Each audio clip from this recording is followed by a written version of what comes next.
Testing one, two. All right. Hey, everybody, and welcome back to Cool Beans Hot Stuff and another episode of Terrifying Tuesdays. Today, we are going to continue our, let's see, what are we calling it? The Local Legends series is what I decided to call it. I think it's got a nice ring to it. We are going to go through the each one of the 50 states of America and read about some of the best local myths and legends from that state. So that's what we're doing today. And what state are we on? I know I named the stream it, but Arizona. That's it. Okay, so we're going to go through the state of Arizona today and read about some of the spooky legends they have over there, right? So, for anybody who's watching live, thank you for tuning in. I appreciate it, and I hope you find the stream enjoyable. Hope you like spooky content like this. If you do, consider following or liking whatever it is you do on whatever platform it is you're watching me on, because I'm on a few of them now. And if you're watching this on YouTube, then thanks for checking out the video. I hope you enjoy it. If you do, consider liking and subscribing. Okay, so let's go ahead and jump into it. We got our map up here, my Spooky Sites of Arizona map. And you'll notice we already have some spots on here. For anybody, got a cough. Ooh. All right, for anybody who didn't check out the Arizona cryptid stream, that's what all these dots are on our map here. This is a spot where each dot is a spot where you can find a local cryptid in Arizona. You got I don't know how they pronounce it. Of course, I picked that one, the Magawan monster, something like that. You have Lake Powell. I think his name is Skinfin. All these spooky monsters there. We're going to add to this map today. So we have every one of these, the locations of these myths and legends. So if you're ever going through Arizona, you know where to stop for all kinds of spooky shit. Same thing we did for Alaska. This is our final map for Alaska. All of these spooky myths, legends, and cryptids that you can find in Alaska. This is where you're going to find them all. And then I never did get around to making what was the first state in the alphabet? We're going through them alphabetically. I think it was Alabama is what it was, because Arkansas is next month. So Alabama, we never did make one for Alabama. So I got to go back and redo that, but do that at a later date though. Hey Razor, what's going on, man? How you doing today? Yeah, folk legends. That's exactly it. We're talking about local myths and legends in the Arizona area. This area of the United States right here. So, yeah, that's exactly what we're doing though. How are you doing today, by the way, man? You at work? And how's work going? Got something stuck in my throat over here. Don't know what's going on. Gotta clear this out. Okay. So, yeah, let's go ahead and jump in with our first. So, yeah, as we're going through the stream, I'll be pinning all of these. And then eventually, once this is all done by the end of the stream, I will share a link to the map in the description to the YouTube video. So if you're watching this on YouTube and you're in Arizona at any point in the future, you can go check out all these spooky spots. Oh, I didn't know that. You're looking for a new job, huh? Is that like the same in security is what you're looking for? A new security job? And you just don't like the job you're at now, or what's going on there? When did you decide to do that too? When did you decide to look for a new job? So, let's see. Let's go ahead and we'll start with the first one. Now we got the map down. The first myth that I could find, because there's a bunch of them. Arizona's got a lot of good myths and legends. This one, probably one of my top favorites. This is the Red Ghost. All right. So, the Red Ghost, also known as Phantasma Colorado, which is weird since we're in Arizona, but it is what it is a cryptid and a well-known legend of Arizona. The Red Ghost appears as a very large, demonically hideous, camel-like creature with a human skeleton tied to its back. And here's a picture. Let's see. How do we make that bigger? Not the best picture, but I guess you get the gist. It's a nasty ass camel, pissed off looking camel with a skeleton on its back, which is never good. That's always unsettling. Doesn't matter where you find that. So here is. Oh, that's nice. Yeah, going for customer service. Okay. I'm not a huge fan of customer service jobs personally, but my cutie pie really likes customer service jobs. She excels at those very well. Why are you doing customer service? You just don't want to do the security guard thing anymore. I don't blame you, especially if you're walking around all night by yourself and don't got nothing to do. Like, you probably have more to do on a customer service or staffing job. So, I wonder if that's why you're doing it. Okay. Here's the story of the red ghost, right? Okay. Most folks will tell you camels are not found in Arizona's high country. That's true. I used to live in Arizona. Didn't see a single camel. Those adaptable beasts can thrive in just about any kind of terrain.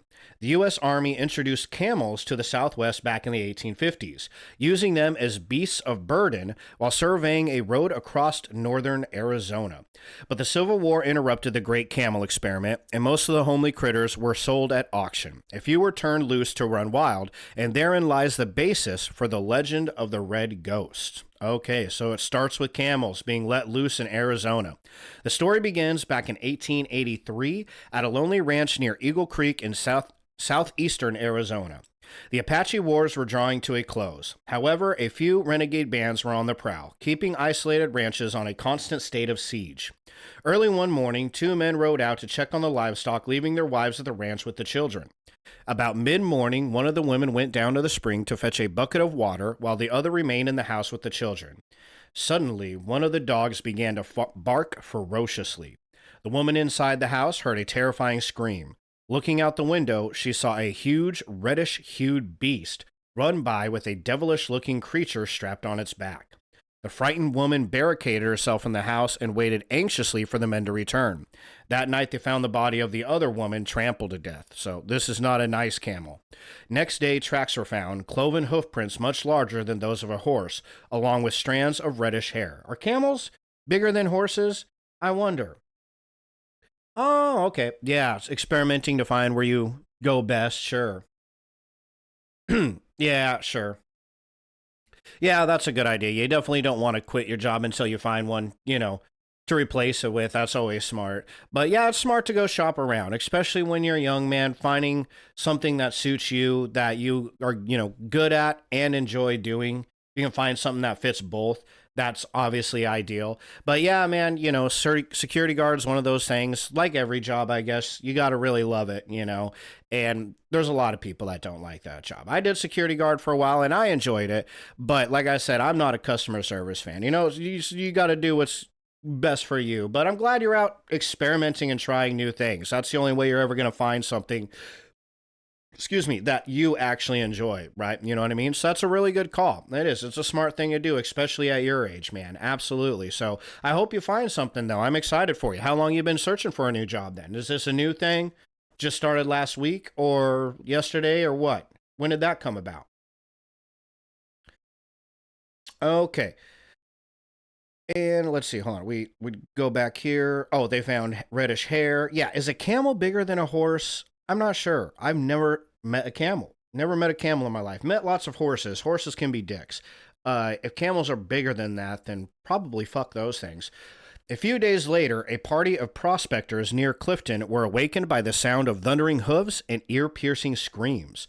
Their tent collapsed, and the men clawed their way out of the tangle just in time to see a gigantic creature run off in the moonlight. The next day, they too found huge cloven hoofprints and long red strands of hair clinging to the brush. Naturally, these stories grew and were embellished by local raconteurs, raconteurs. Okay, we're going with that. One man claimed he saw the beast kill and eat a grizzly bear. Jesus. I didn't know they had grizzly bears in Arizona, probably in northern Arizona, I guess. Another insisted he had chased the red ghost only to have it disappear before his eyes. Oh shit. A few months after the incident with the miners, Cyrus Hamblin, a rancher on the Salt River, rode up on the animal while rounding up cows. Hamblin recognized the beast as a camel with something tied to its back that resembled the skeleton of a man. Although Hamblin had a reputation as an honest man and one not given to tall tales, many refused to believe his story. Poor Hamblin. Several weeks later, over on the Verde River, the camel was spotted again. this time by another group of prospectors. They too saw something attached to the camel's back. Okay, so we're getting a trend here. Yeah. Grabbing their weapons, they fired at the camel but missed. The animal bolted and ran, causing a piece of the strange object to fall to the ground. Oh, what the miners saw made their hair bristle on their necks. On the ground lay a human skull with some parts of flesh and hair still attached. Ooh, okay, this is getting good. I thought it was just going to be a bunch of people who saw a camel. That's what I thought we were getting at here. Oh, okay, nice. Started looking next week for a job. Nice. Oh, sure. Yeah. Well, it's a long endeavor starting your own business for sure. I remember you talking about that though. You were looking at like clothing business. Yeah. That's kind of what you were looking for. I remember. I'm pretty sure you said that. Clothing. Getting a customer service job then would definitely kind of help in that way, right? It kind of prepare you for talking with customers and doing interfacing with customers and potential clients and stuff like that. It'd probably be much more in your wheelhouse than security guard. You know what I mean? But all right, good. Yeah, okay, that's what I thought. I thought that's the kind of job business you're looking to start.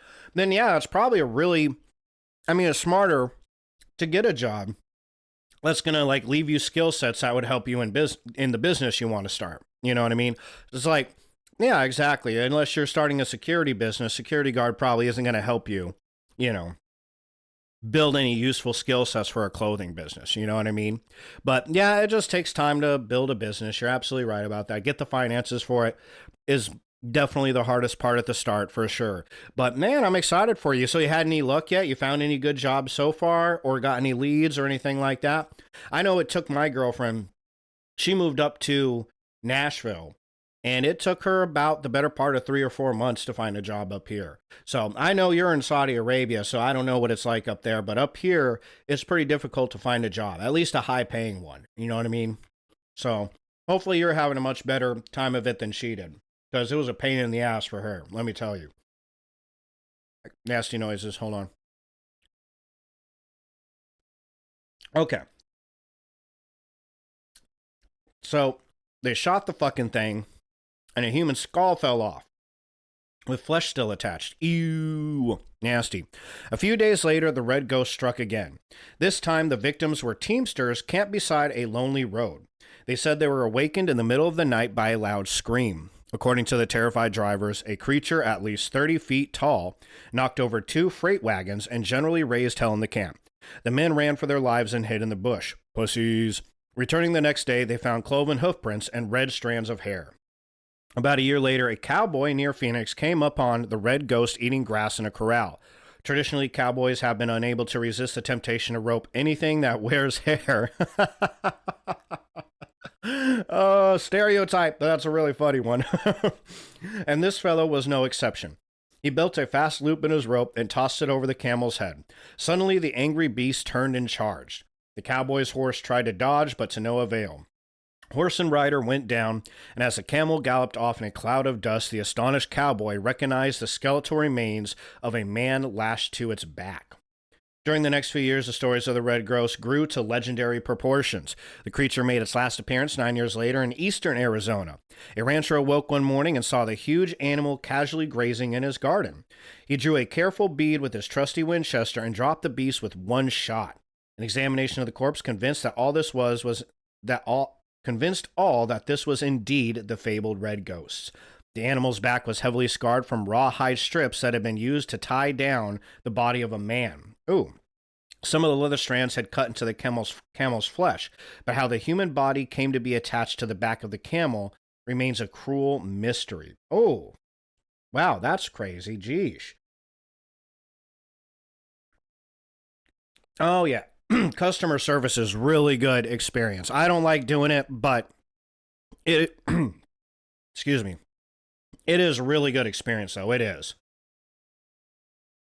Oh, do you really? High competition up there, huh? So a lot of people bucking for a lot of different jobs, huh? You know, I guess I've heard that somewhere. That it's not so much you guys got plenty of jobs, but it's just you got a lot of people that are constantly going trying to get those jobs. But you know, I guess you would be going for like entry level position in customer service, right? Do you have any experience with that? Or are you starting like completely fresh? Because that, I'm sure, probably has something to do with it too. I'm sure getting like an entry level position is probably going to be a lot tougher. There's a lot more people bucking for that. Yeah. You know what I mean? But still, that's good. I'm glad you're getting started on it, man. I'm excited for you. That's probably a good change to make just to see if you like the customer service thing better. I imagine you probably would. If you're the security guard thing, if you find that job like lonely or boring, then customer service is probably absolutely where it's at for you. You know what I mean? Like, then that would be like the opposite to where it's like, oh, yeah, that's where you feel the most comfortable interacting with people. You know what I mean? So, but I'm excited for you, man. I hope it's good. I'll cross my fingers, man, and hope it goes good for you. Always nice to get a new job and a new change of pace in life, too. It can really kind of set the scene for something different. You know what I mean? So that's good. It's a good thing to do. So, yeah, that turned, I don't know if this, I can't imagine this turned out to be a real thing. This is a newspaper clipping of the whole incident. And of course, we're not going to, oh, here we go. No. This is a newspaper clipping. The yarn of the red ghost, the apparition of the camel and a dead man. Red Ghost is dead. Red Ghost was not an Indian chief or yet a phantom, though he was doubtless, here we got a, doubtless once thought to be a creature without a material body by the superstitious Indo-Spaniards, in whose camps he visited during the first year of his wilderness. Red Ghost was a camel, a big, ugly, sand-colored beast. That's kind of mean. Camels aren't that ugly. And the largest and wickedest of the band turned loose by the government in the valley of the Salt River years ago. These camels were brought to Arizona with the... Okay, shit. So we need to go down. Yada, yada, yada.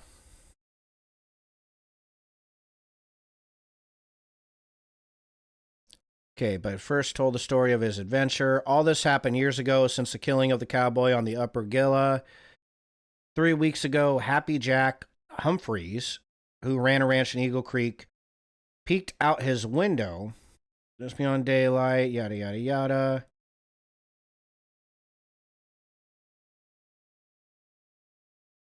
Okay, so...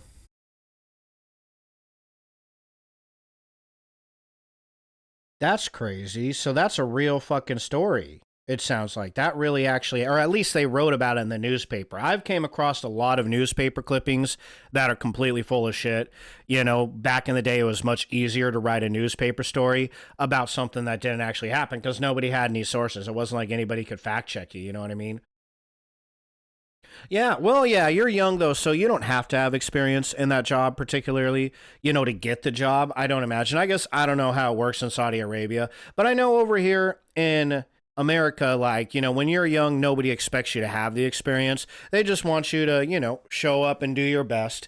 And, that's it. But, still though, yeah, man, I mean, that's all that it is. You don't have to have the experience. It's just the fact you want to do it really is what's supposed to get your foot in the door. You know what I mean? When you're young, you just want to get your foot in the door anyways and see how it is and see if you like it. And then if not, just try something else. You know what I mean? But that is a good plan of attack that you got going there, and, I mean, see if you can, I don't know what kind of customer service you're doing. Like, what kind of jobs have you applied for? Have you applied for any like clothing stores or anything like that? Because that would probably be something in your wheelhouse, right? Or maybe not clothing stores, but somewhere where they make clothing, right? That would probably be exactly what you're probably looking for. So, have you applied for anything like that? Man, I got something stuck in my throat. Don't know what it is. But, okay, that's pretty fucking crazy about the Red Ghost. That is actually a real story. And I don't know if, like, all the run-ins with it are real, it killing all the folks and everything like that. But it sounds like they did kill a camel that had a dead man strapped to its back. Somebody was torturing that fool. That's what happened there. So I didn't see a location to this guy, just that it's in Greenlee County. Okay. And it sounds like the Red Ghost has been captured too. Oh, Scooby Doo. The red ghost was featured as a disguise used by Henry Metcalf in the Scooby-Doo episode Scooby-Doo and the Gourmet Ghost. Ha, that's cool. I fucking love me some Scooby-Doo.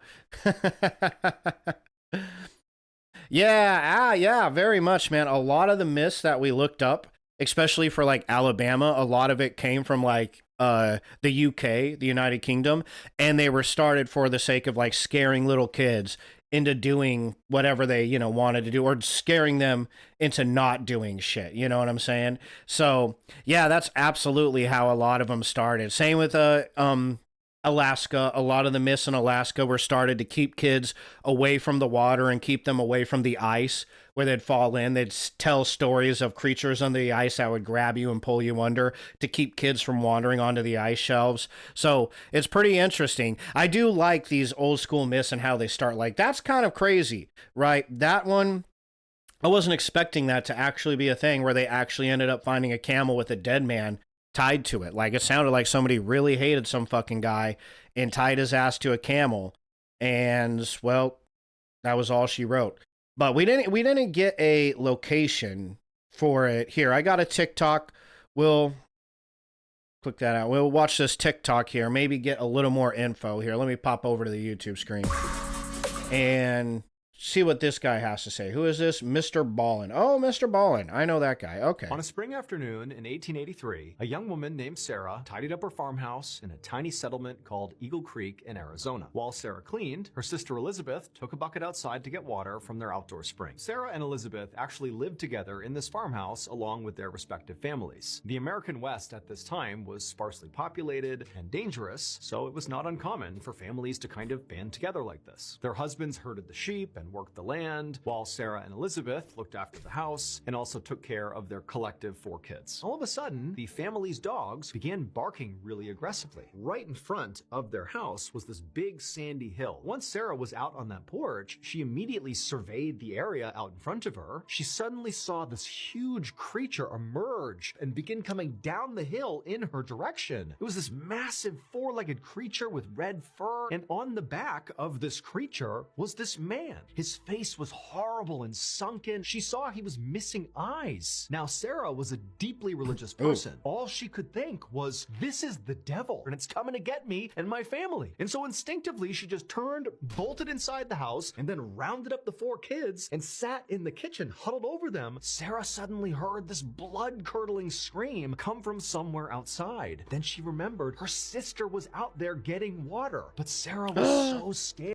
Dumb bitch abandoned her sister. That's fucked up. That's why the devil was coming for her. She couldn't move. Hours later, her sister Elizabeth had not come back to the house. But just then, she hears footsteps out on the porch. It was the sound of her and Elizabeth's husbands. She rushed to the door and immediately began sobbing and telling these men about what had happened. And so the 2 men, they grabbed their...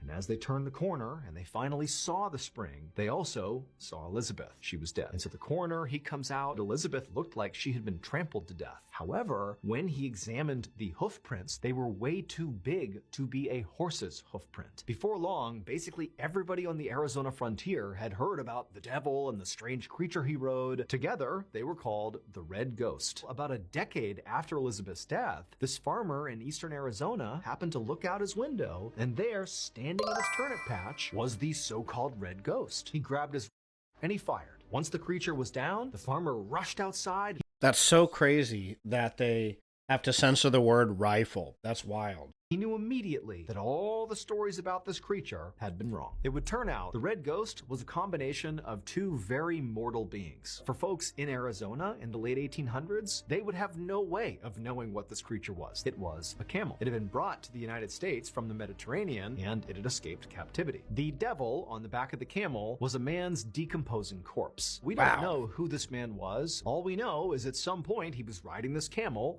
escaped, he died, and then this camel just roamed around Arizona for years with this corpse on its back. Today, the Red Ghost remains a local legend in Arizona. In fact, there's even a permanent statue of the camel in a small Arizona town called Quartzsite.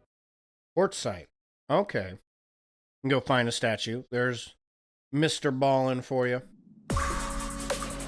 Okay. Well, we'll still put that on the map. Sure. Fuck it.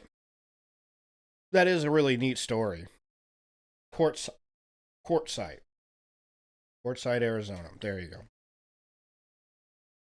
Teeny tiny town. How big is that? Does it tell us? Population 2,400. Yeah, that's just 400 people bigger in the town I grew up in. That's pretty small. Okay, let's save to Arizona spooky sites. So you can go visit the statue of the red ghost. Okay, so that's the red ghost. I was not expecting that to end up being an actual thing that actually happened. That's still crazy. It's a fucking dude's corpse on a goddamn camel. Yeah, and that totally makes sense. In the 1800s, you didn't know what a fucking camel looked like. That alone would probably freak you out, but then to have a dude's rotting corpse on the back of it, like, yeah, that would be a mind fuck, bro. Absolutely. Okay, not as much of a mind fuck as this next one, like that segue, the Arizona Skinwalkers. So this is a big one in Arizona. It's not my favorite, but it's definitely well talked about. That one and the next one kind of go hand in hand. So we're going to carry one right after the other, segue into the next one. But let's go ahead and talk about the Arizona Skinwalkers. Okay. So the Navajo Nation, we're going to start down here if you're reading along. The Navajo Nation, or Dine as they call themselves, is the largest registered tribe. Anthropologists debate how old the tribe is and when they settled in Arizona. Scientists estimate between 200 and 1300 AD, leaving no doubt that the Navajo is an ancient tribe. Yet, even today in the 21st century, the Navajo still believe in the Skinwalker. They will not speak of the Skinwalker to outsiders, nor will they say its name out loud. To say its name out loud is to get the attention of the Skinwalker, so don't say it. And who and what is this creature that has an entire nation gripped in fear? Tony Hillerman introduces the first tantalizing look into Navajo culture. The younger generation won't remember who Tony Hillerman is. He started writing in the 1970s and is known for the Navajo tribal police mysteries. His novels wove Navajo myth. His novels wove Navajo, that for some reason was a tongue twister, into his murder mysteries and revolved around two tribal police officers. Hillerman's protagonists, Lieutenant Joe Leaphorn and Officer Jim Chi, had two very different methods of investigation. We don't need to know all this. The Navajo Nation is the largest reservation encompassing 27,000 square miles in 4 states. Woo!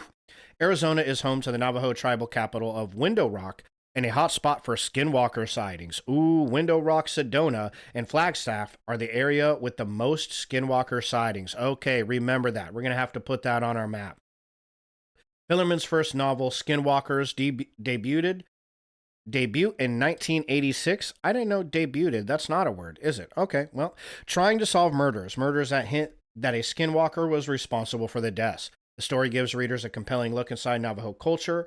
Interest in skinwalkers exploded, and a PBS mystery series aired in 2002, adapted from the Hillerman novel. It delved deeper into the mystery of this fearful creature.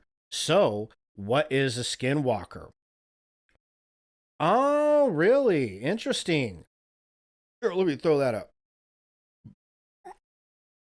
Something, so in Saudi Arabia, they have something similar, but it's a skeleton horse. Popular in Asia, Japan, and China. Wow, really interesting. A skeleton horse. Okay, that's a pretty good one.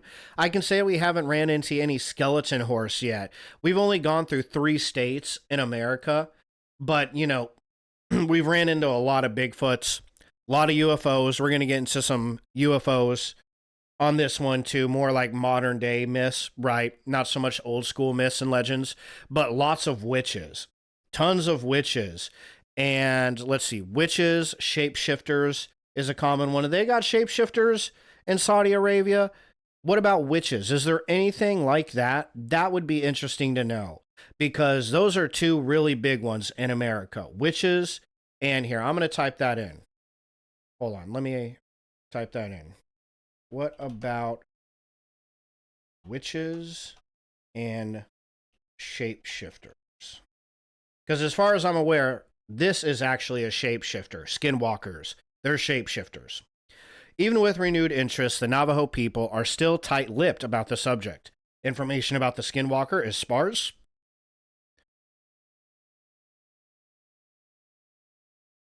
Keep choking on my own air. and pieced from sightings of the dreaded monster.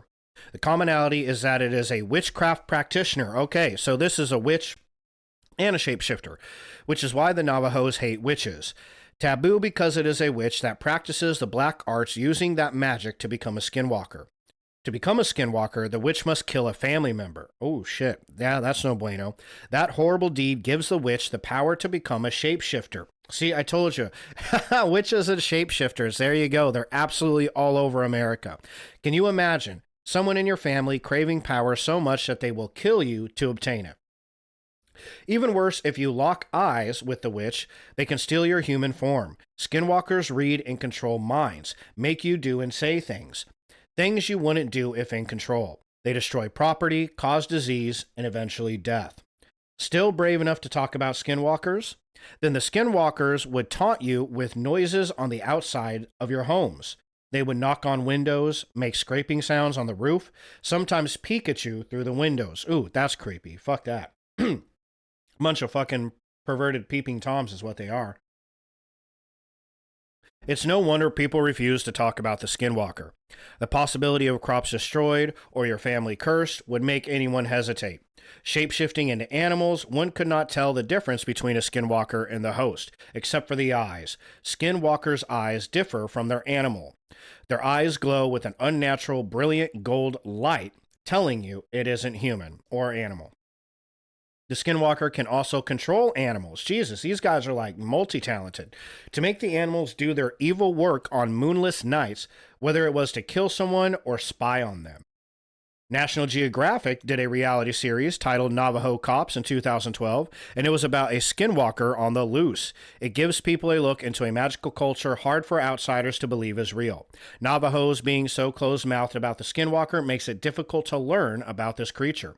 Bigfoot, the Alabama White Thing, we heard about the White Thing, Mothman, the Jersey Devil, to name a few cryptids already haunt the land. All we need is the skinwalker to be on the loose in the desert. The haunted Southwest desert is rich in superstition. Its myth and lore provides a plethora of spooky tales many Arizonians may have seen the skinwalker but didn't recognize it. That's pretty spooky. Okay. So that's where the skinwalker comes from. Ah, okay. So in Saudi Arabia, it's ghosts and strange animals. So none of those animals shapeshift, though? They don't change into anything else?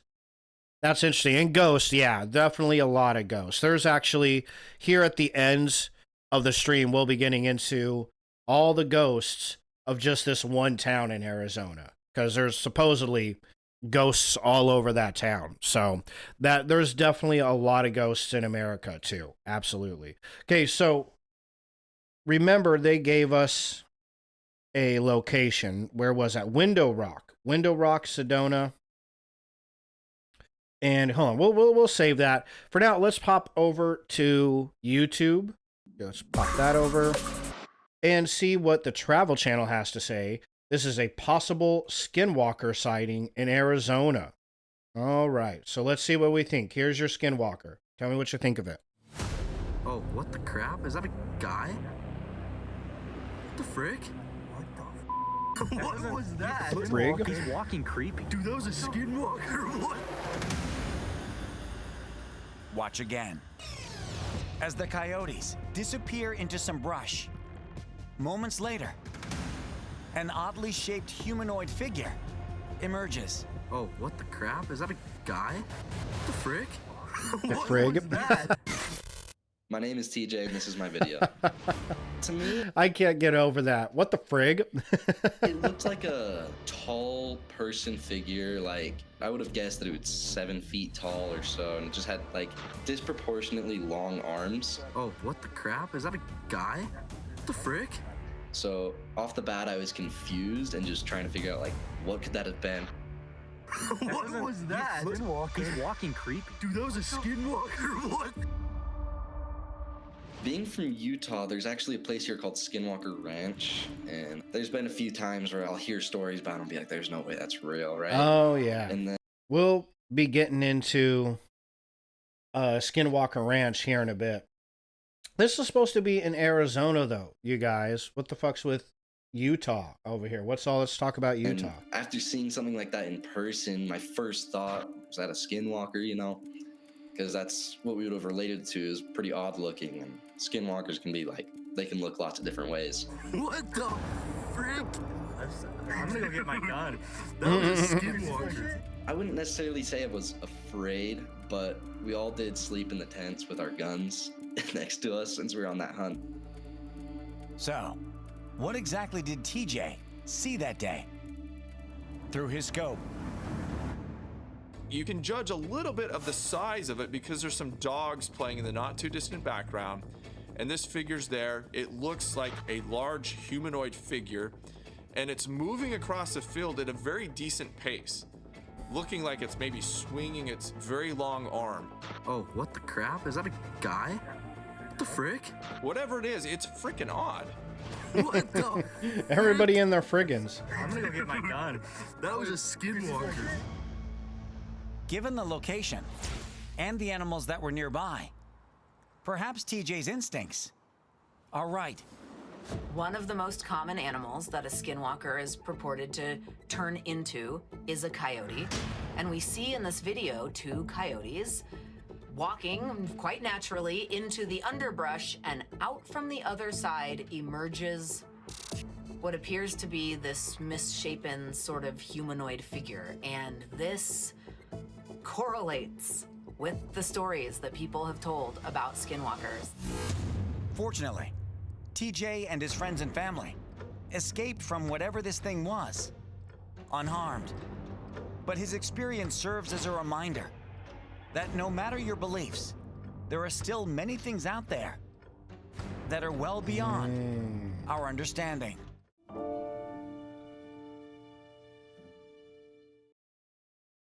Okay. Well, make of it what you want. Could have just been a crackhead. You know, anytime you're in America and you see something goofy like that, you know, crackhead is at least top 3 possibilities. So always keep that one out there. So, okay, they say the best place, let's pop that up. So the best place if you want to see a skinwalker in Arizona or a crackhead is Window Rock, Sedona, or Flagstaff. Okay, so Window Rock. Window Rock, Arizona.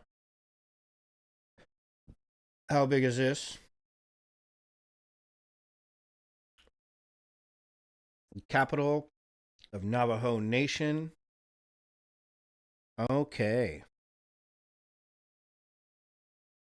So I'm not sure if you can be honest. I'm not sure if you can go there. If they're anything like some of the reservations in Wyoming, you generally don't want to go there. Not like it's horrible or something. You're just not allowed. It's its own, you know, what's the word? Sovereign state. You know, essentially it's its own sovereign piece of land. So Sedona, I'm pretty sure you can go to Sedona, Arizona. We'll still keep that on the map.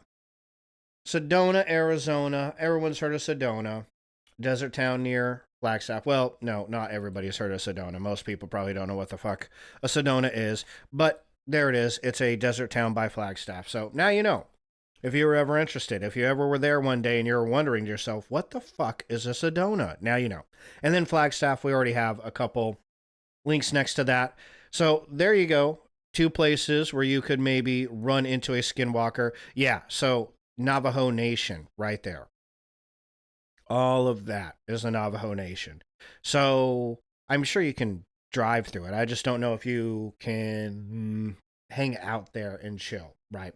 So, okay, that's the skinwalkers. Now, so they do have witches in Saudi Arabia. Okay. But that's the humanoid, the human with the donkey legs is referred to as a witch. Oh, yeah, yeah. Okay, totally.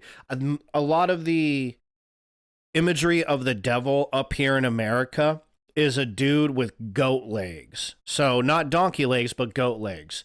And so that's interesting. Okay, very similar. That's crazy how similar that is.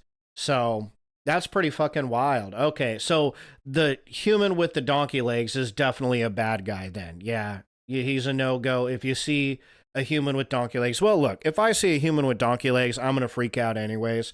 You know, it doesn't matter. His name could be Bob and he could be super cool, but I'm not going to go talk to him, you know, because he's a dude with donkey legs. I'm going to freak out. I'm going to walk in the other direction. I'm going to think, what the fuck am I smoking? And then I'm going to get out of there.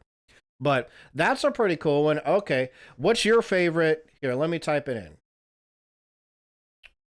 What is your favorite myth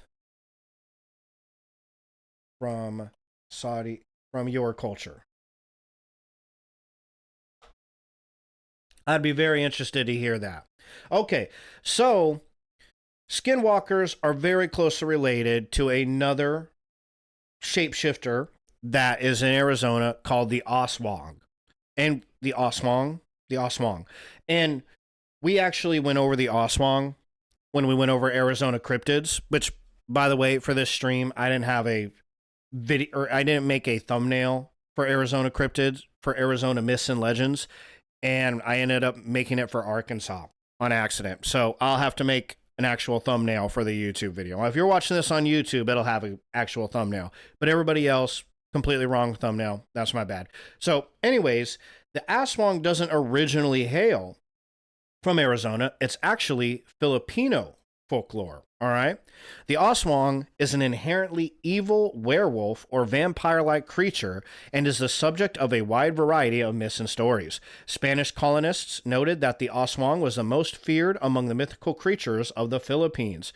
Even in the 16th century, the myth of the Aswang is well known throughout the Philippines, except in the Ilocos region, which is the only region that does not have an equivalent myth.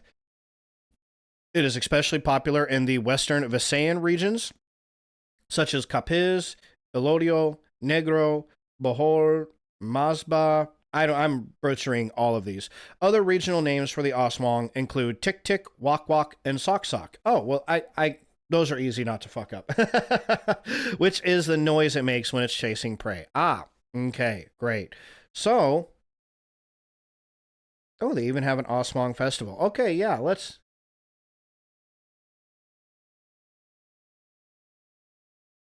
Oh, yeah. I think probably... I'm not sure what the reason is for why the devil is portrayed that way. That's a really good question. That would actually be good content for a stream. Why the devil has, like, goat legs is what we were talking about up here. But, I mean... So aside from any potential mythology that I don't understand or I just haven't read, you know, I bet if, you know, I know up here in America that's a holdover from Christian mythology, right? So I've never read into that to know exactly why that would be. But yeah, I would still say it more than likely, I would say it's still imagination. Human imagination at its most grisly. Because that is fucking spooky, right? It is spooky. Ghosts are the best part. When I used to visit my parents' country, they were abandoned houses, that we would come to just to prove that they were strong as teenagers. Yeah, we did that too, actually. We did that out in Wyoming. We had a haunted school out in Wyoming. It was a tiny little one building old school where it only had like 10 or 20 desks in it that kids would sit at, but it was an old school that they didn't use anymore, way out in the country, and kids would go to it, and you would stand in the school to prove how strong you are, and or how ballsy you were, right? Like you had balls, and you would go in there, and yeah, when you went in there, there was like graffiti over the wall that said like, I forget, but it was something like "This is hell" or some crazy shit written on the wall. But yeah, it always was the place that people would go to prove like, oh, I got more balls than you. Oh, that's so cool that they do that in Saudi Arabia too. That's so dope. See, it doesn't matter where you are in the world. You got similar cultural things, you know? That's so fucking neat. That's cool. That's pretty sick. I like hearing that. Okay, hold on. What is the coolest ghost story in Saudi Arabia? That's really fun to hear. Yeah, for sure. Well, you got to think too, like if you're the devil and you're like evil incarnated, the last thing you want is to be so scary that you just scare everybody away from you, right? I would imagine the devil shows up as like whatever you would want, whatever you would desire, right? So if you were like a dude, he would show up as like the sexiest woman ever. Or if you were a woman, he would show up as like the most handsome man you ever saw, right? To entice you to do evil, right? Because that would entice you more than some fucking guy with goat legs, right? Like I said, if I see a dude with fucking goat legs, it don't matter how nice he is. I'm not talking to him. Like I'm not being friends with that guy. You know, call me a fucking, bigot, sure, fine, but I don't talk to people with goat legs, all right? That's just how it is. It's a rule in my life, all right? So, yeah, that's so interesting though. I love hearing all those stories from other people's cultures because that's so fucking cool. It's so neat how those stories, are very similar to your own culture. That's so crazy. Blows my fucking mind, man. It's awesome.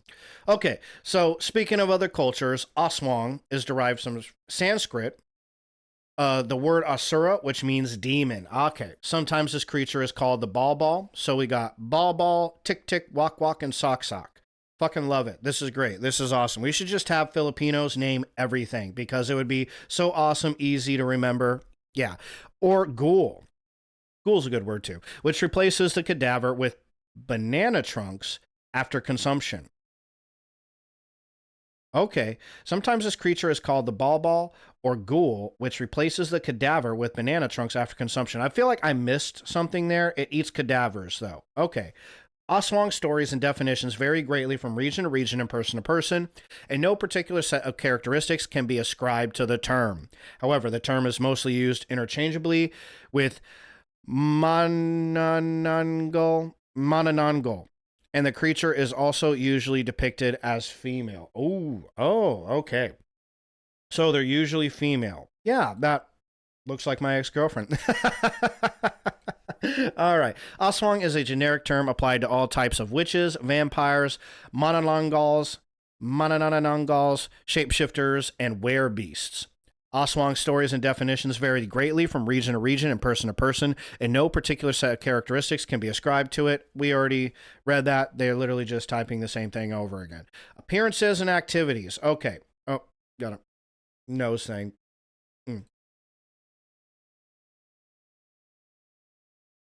Oh shit. Yeah, that's a good one. An abandoned house, family that lived there died in a fire and their spirits live there. Oh, that's pretty spooky. That's a good one. Like you said, a lot of myths and legends do get made up to stop kids from doing shit, Absolutely. In Wyoming, they have stories that stop you from going up into the mountains by yourself as a kid, that kind of thing. I don't know of any. There was a few houses that people said were haunted in the town I grew up in, but none of them more known than the school. The haunted school was like the main one in my small town. That's the one where everybody that it was known for being like haunted, like the little kids' ghosts were there. And I don't think anything ever happened there. I think it was just an abandoned school, but kids' imaginations go crazy and you just make up a story about kids that died and now their spirits haunt the school and everybody's scared to go in now. You know what I'm saying? So that was the best one we had. And do you guys, hold on, let me ask this. Cryptids. Do you have any cryptids in Saudi Arabia? Okay. So the wide variety of descriptions in the Aswang stories make it difficult to settle upon a fixed definition of Aswang appearances or activities. However, several common themes that differentiate Aswangs from other mythological creatures do emerge. Aswangs are shapeshifters. Okay, so see, there you go. Stories recount Aswangs living as regular townspeople. As regular townspeople, they are quiet, shy, and elusive. At night, they transform into creatures such as a cat, a pig, or bird, or most often a dog. They enjoy eating unborn fetuses. Oh, shit. Okay, well, that's pretty gross. And small children. I mean, unborn fetuses. Okay, so you basically, well, what you got to do to get one of them, right? That means you got to go camp out at Planned Parenthood. Okay, no. More or most often, a dog. We already read that. Favoring livers and hearts. Okay, so they like unborn fetuses, livers, and hearts. It's quite a diet there. Some have long proboscises, which they use to suck the children out of their mother's wombs or their homes. Whoa, that's just disturbing. Okay, that took a really weird insecty twist. Some are so thin that they can hide themselves behind a bamboo post. Well, yeah, I mean, eating unborn fetuses, not exactly a nutritious meal, yeah. They are fast and silent. Some also make noises, like the tick tick. The name was derived from the sound it produces, which are louder the further away the oswang is, to confuse its potential victims. Oh, and the boo boo. Oh, that's a great name. An aggressive kind of oswang that makes the sound of a laying hen at night. They also, I don't know what that is. The sound of a laying hen at night? What the? Ooh. Ooh. Almost blew an O-ring there trying to catch that one. Ooh. Give me a minute. Shook something loose. Yeah, so a laying hen at midnight. I don't know what the fuck that's supposed to sound like, but it's called a boo-boo, whatever it is. They may also replace their live victims or stolen cadavers with doppelgangers made from the tree trunks or other plant materials. This facsimile will return to their victim's home only to become sick and die. An oswang will also have bloodshot eyes, the result of staying up all night searching for houses where wakes are held to steal the bodies. Okay, interesting. So there's different kinds of oswang. The Manananagal, a woman who is normal by day and by night, detaches her torso and sprouts bat wings and eats unborn fetuses. Okay, so be on the lookout for that on your next Tinder date. TikTok, Tick Tick, sometimes known as the Walk Walk, of course, giant humanoid crows who belong to witches. To stop them, one must remove the crow that is inside of their stomachs. Obviously, as one does. The buzzsaw resembles a human in appearance and behavior. They are corpse thieves and grave robbers. They dwell in cemeteries, sometimes steal fresh corpses from funerals or tragic accidents like car crashes. And their weakness is salt. So, okay, and then the boo-boo, oswang with bloodshot eyes that makes the sound of a laying hen at midnight. We're obvious. Of course they do. Ah. Okay, hold on. Let's hear this. When we were young, my cousins and I were chasing a dog into an abandoned house, and there was no way out, but it disappeared when it got in. I looked for it everywhere. Ooh, that's fucking spooky. Yeah. So the dog disappeared when you were chasing it? That's way spooky. Yeah. No bueno. Mm-mm. Yeah, did you run out of there? I would freak the fuck out over there. I don't think I've ever ran into a disappearing dog. That's a new one. But hey, no, dude, crazy shit happens. The reason why I do Terrifying Tuesdays is because I fucking love stories like that, man. I think that shit's so fucking cool. So no, I appreciate you sharing that story with me here. Let me write that.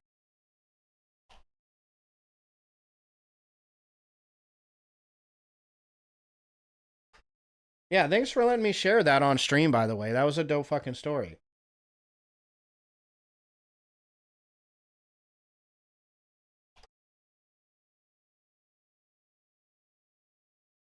Yeah, I fucking love stories like that, man. That's definitely spooky. That's a fucking spooky one. I don't think I have anything that's that good, to be honest with you. Like any ghosts I've seen or anything like that.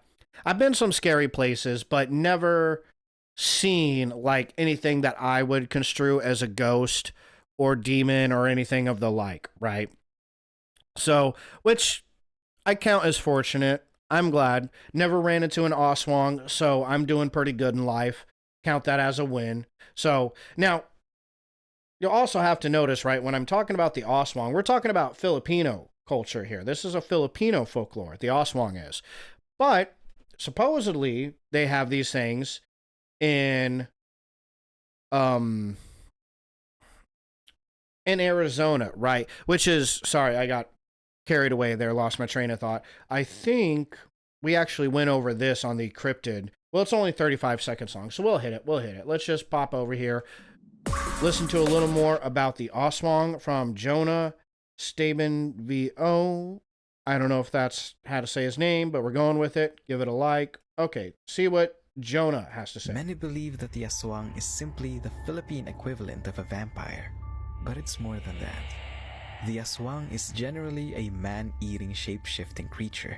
They use its long tongue to enter someone's orifice and suck out all their internal organs like goo. God. They disguise themselves Just as regular people and animals. so rapey. They could look like someone you know. They say if you hear it loudly at night, it is actually very far away, but the quieter it becomes, the closer it is to you. The aswang will not just suck your blood, it will eat you and could even take your soul. Oh, well, okay. That was quick and easy, I guess. Not a lot of new information, but there you go. I can tell you one thing, that aswang, pretty fucking rapey, right? Yeah. Pretty fucking SA going over here, dog. Jeez Louise. You know, cool names. Tick, tick, la la, blah, blah, whatever it's called. You know, cool names, but real rapey vibe.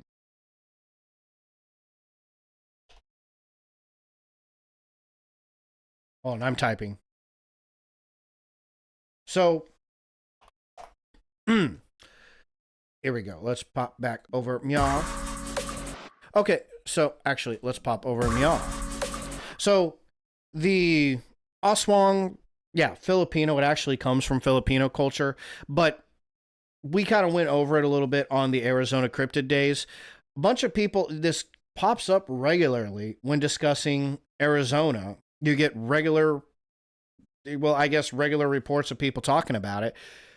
But as far as like actual stories, like a good mythology or legend to it, it's nowhere. I couldn't find anything, you know. I could find a couple stories that people had talked about hearing about an aswang in Phoenix, but never actually like seen anything that, you know, it bona fide, like the red ghost. Here's the bona fide legend happen, how it came about, right? Never saw or found anything like that on the internet. So if anybody does find something like that to me, link it in the comment section, because I would like to learn more. I wonder, I'm suspicious if maybe there's a large Filipino presence in Arizona, and that's kind of how the aswang came to be a myth of Arizona. Now it's a myth of Arizona because a lot of people came over from the Philippines. I don't know if they did or didn't. I'm just assuming maybe that's what happened. Otherwise, I have no fucking idea how a bunch of cowboys out in Arizona learn about the fucking aswang, right? Okay, so we're going to continue, though, to the Phoenix Lights and another incident called the Fire in the Sky. So the Phoenix Lights, there's a lot of lights over northern Phoenix. This is actually, I believe, a documentary. Yeah, this is a documentary from who did this documentary? Okay, well, I'm not gonna like try too hard to figure it out. Line Kitey. Okay, this guy did a documentary on the Phoenix Lights, so check that out. This is an actual movie on this whole incident. And then, ooh, here we go. Let's go back here. This is the unexplained. Phoenix Lights phenomenon is still unexplained. So here's about the actual phenomenon. This is something that actually happens in and around the 1990s. Okay, so check it out. This is the History Channel. So they might totally copyright strike me, but I don't give a fuck. They can eat my dick. Eat it, History Channel. I'm still in your shit. I shouldn't say that. Eat it, History Channel. I am using your shit for fair use. And there's nothing you can do about it. Suck it. Okay, let's check it out. Henderson, Nevada, March 13th, 1997. At 6:55 p.m., police in this small desert city received reports of a massive, V-shaped, unidentified flying object in the night sky. Over the next 3 hours, the craft is witnessed by thousands of people as it journeys southeast into the state of Arizona. Went all the way across the Because state. most of the Damn. sightings were reported by the residents of Phoenix, the incident was known. Said this was 1997. So in 1997, little Tony was only 11 years old. So I don't remember this. But if you do remember it, leave a comment on the YouTube channel. Let me know if you remember this happening in 1997. As the Phoenix Lights. For me, it was just another night I was at home. I was upstairs in our bedroom, and I'm lying in bed. I see 3 lights pop up. I grab my video camera. I run outside on the balcony, and I did capture video of formations of these lights or actual craft arranged in a V or triangle. We're talking mile to 8 miles wide, gliding silently, some at a distance, but most at rooftop level. Some people said they could have thrown a rock at it. It was that close. Oh, damn. Phoenix is a city of about 5 million people. And here they are looking up and seeing this immense UFO flying at fairly low altitude, quite slowly. This was a sighting on almost unprecedented scale. The giant V-shaped object reportedly hovered above Phoenix for 3 hours before it finally disappeared over the horizon. The Phoenix Lights incident made headlines across the country. Many eyewitnesses. I mean, what do you think that could be? Like, I mean, you know, if it's hovering, then in 1997 especially, you know, my guess is government psyop, not psyop, but military, right? Testing out some military equipment out in the Nevada desert. Some military guy, new plane that they had that they're working on, they're testing it out. Somebody got the bright idea, hey, fuck it, let's fucking drive it over to fucking Phoenix. Let's see what's going on in Phoenix. And then they got spotted and they're like, oh shit, turn around. Oh, we're fired. We're getting fired. Fuck. That's what I think happened. That's my 2 cents. Witnesses were convinced that what they saw was not a man-made airplane, but Yeah. rather an extraterrestrial spacecraft. Yeah. Lots of people saw this. You have a lot of general consistency with how this was reported. But you Yeah, they had, have videos on skeptics it. saying, well, the thing that people saw going down the state was actually just aircraft. And then a spokesperson from the National Guard made an announcement and said, yeah, those lights that people saw over the city, that was actually flares that we dropped by A-10 Warthog aircraft. Yeah, right. Bullshit. I don't believe that for a second. You're not fooling me, guys. If you talk to the witnesses, there were a number of witnesses who were quite adamant that this was extraterrestrial. And one of the witnesses, turns out, was actually the governor of the state, Fife Symington. As a pilot and a former Air Force officer, I can definitively say that this craft did not resemble any man-made object that I'd ever seen. Wow, With the Phoenix look at Lights that. phenomena, what's really exciting is that more and more credible people have come forward.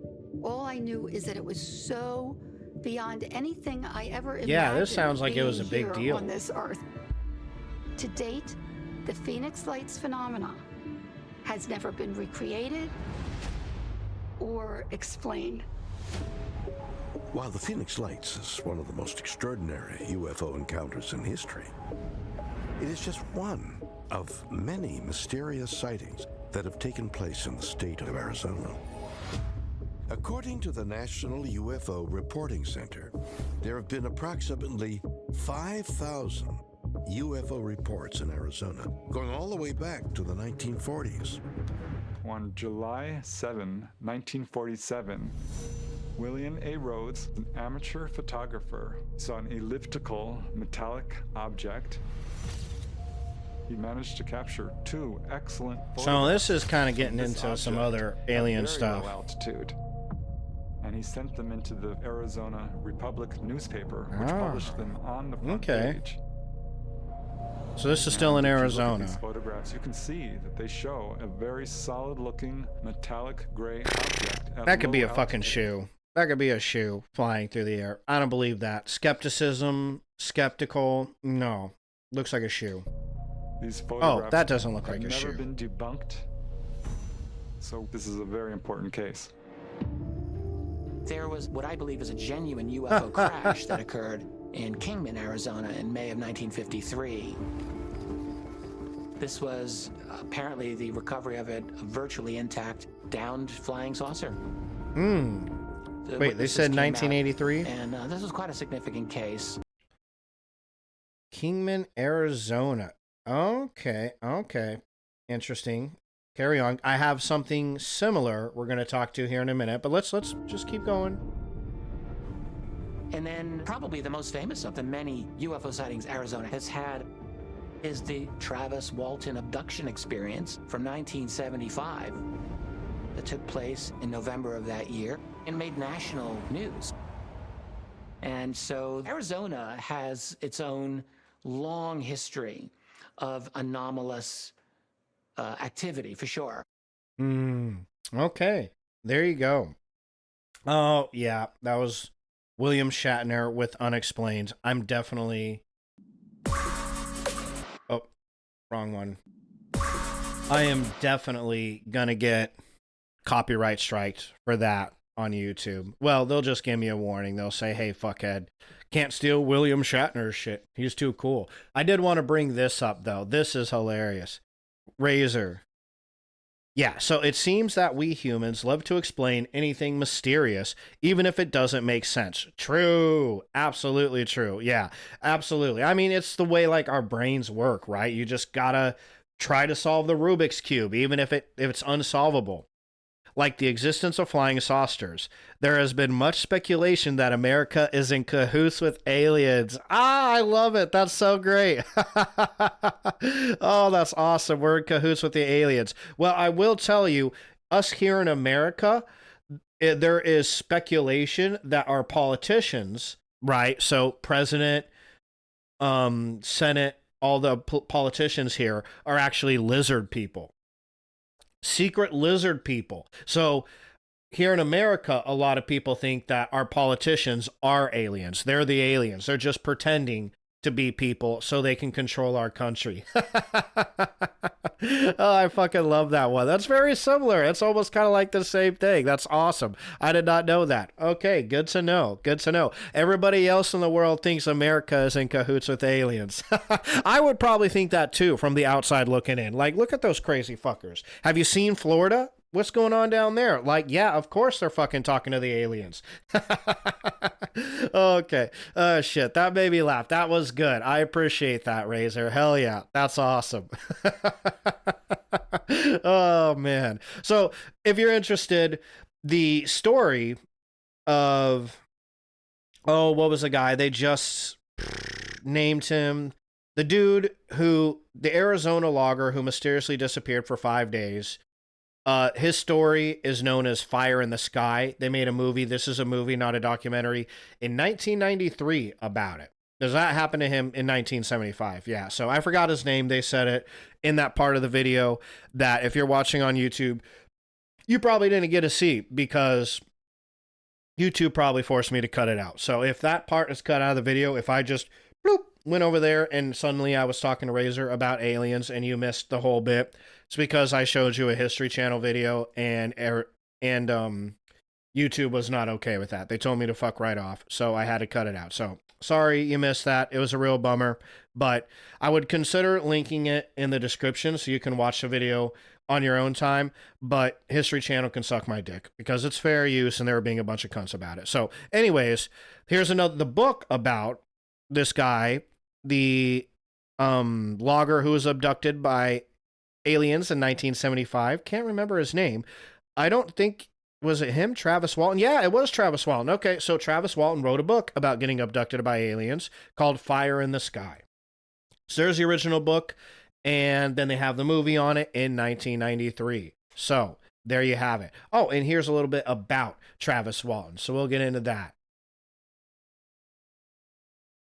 Oh, yeah. Okay, hold on. Let me pop that up. So, absolutely, yeah. Especially Area 51 was a military area for experiments, and people say the aliens come there. Ah, that makes a lot of sense. Yeah, a lot of people... Excuse me. A lot of people in America absolutely think that. They think that our government has aliens in Area 51, and they're not telling us. Same with Roswell, New Mexico. That's another spot that's like heavy about aliens. When we get into the New Mexico myths and legends, aliens will play a big role. I personally am not like the biggest fan of the alien stuff. I really don't care. It is fun and interesting, but I like the ghosts and the monsters and shit way more. That stuff is way cooler to me, right? Like the half dude with donkey legs, like fuck that shit. That's way creepier to me. You know, an alien, you know, some little green guy that wants to put a probe in your ass, you know, you can go to any gay club and find that. So it's not that scary. Okay. All right. So yeah, here we go. This is Travis Walton's story now playing. So the true story behind what happened to Travis Walton. So let me pop this out. There we go. We'll go over to the YouTube screen. Let's hear what really happened to Travis Walton. Do we have sound? Had never really No, we don't. had Now any we do. reporters at all, and then all of a Let's go sudden back. there's like Travis Walton and the sensational claim of his UFO abduction makes headlines around the world. our town had never really had any reporters at all, and then all of a sudden there's like people from all over the world, all different countries. I think there was even some reporters from Japan. But reporters aren't the only curious visitors to suddenly appear in Snowflake. You always tell back then a government car because it was just an ugly color, and the rims always matched the color of the car. Oh, it's a government car. Sitting in there, suits, You know it. sunglasses, just If the rims match, it's the feds. Totally. Most people know the Men in Black through pop culture, but there have been historically verified incidents where unidentified government agents follow up on cases like this. I take off to go somewhere, and by the time I got to where I was going to go, they were already sitting there waiting. You know, I don't know how they knew where I was going. Travis has now been missing for 3 days. His loved ones face an agonizing lack of answers. I think everybody got more and more worried. Everybody was more tense and scared the longer the time went by. With every passing hour, the crew feels the crushing pressure of suspicion. I wasn't going out. I was hiding at a girlfriend's house and staying away from everybody. I'd say 4 out of 5 people thought, you know, it was That's either a hell of a mustache right there. Hot damn. Jeez. a hoax or it was a murder. You could fucking scrub the tub with that mustache. Look at that shit. That's like one of those wire brushes you use to scrub shit in the kitchen. Dude's got one of those hanging off his face. Or something. Even without a body, the sheriff's department investigates the case as a homicide. I remember my dad saying that Marlon Gillespie was questioning the boys down, saying, just admit you killed him, just admit it. Flake pulls up and he Holy says, shit. We know you didn't do the killing, but we know for sure that Alvin Dallas killed Travis or John Gillette killed him. Once I figured out what they were doing and what they thought, you know, I pretty much stayed away from cops, you know. The sheriff's department asks Mike Rogers and the other crewmen to submit to a polygraph examination.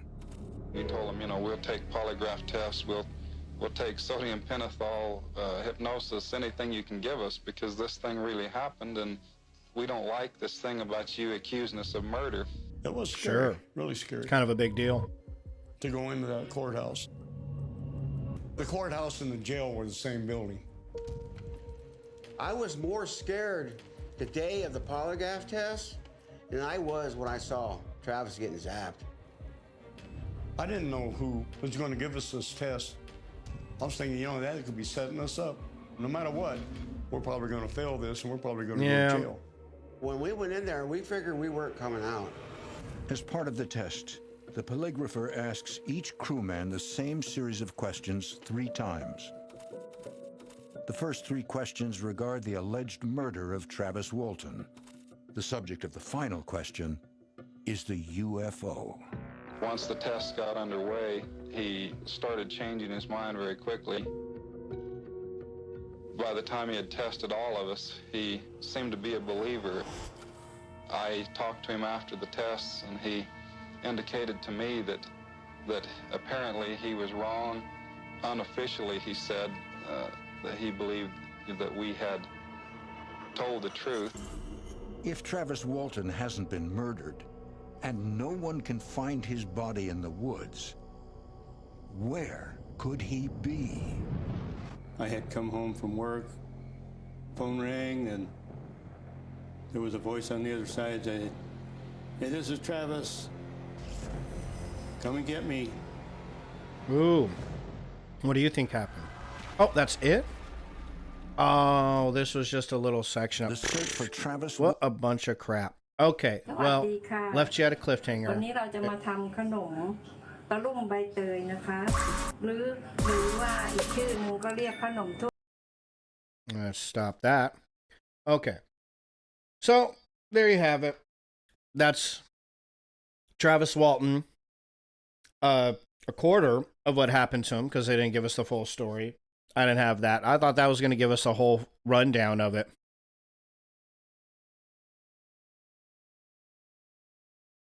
Ah, Fire in the Sky. Yeah, I need to watch that Fire in the Sky movie then. Interesting.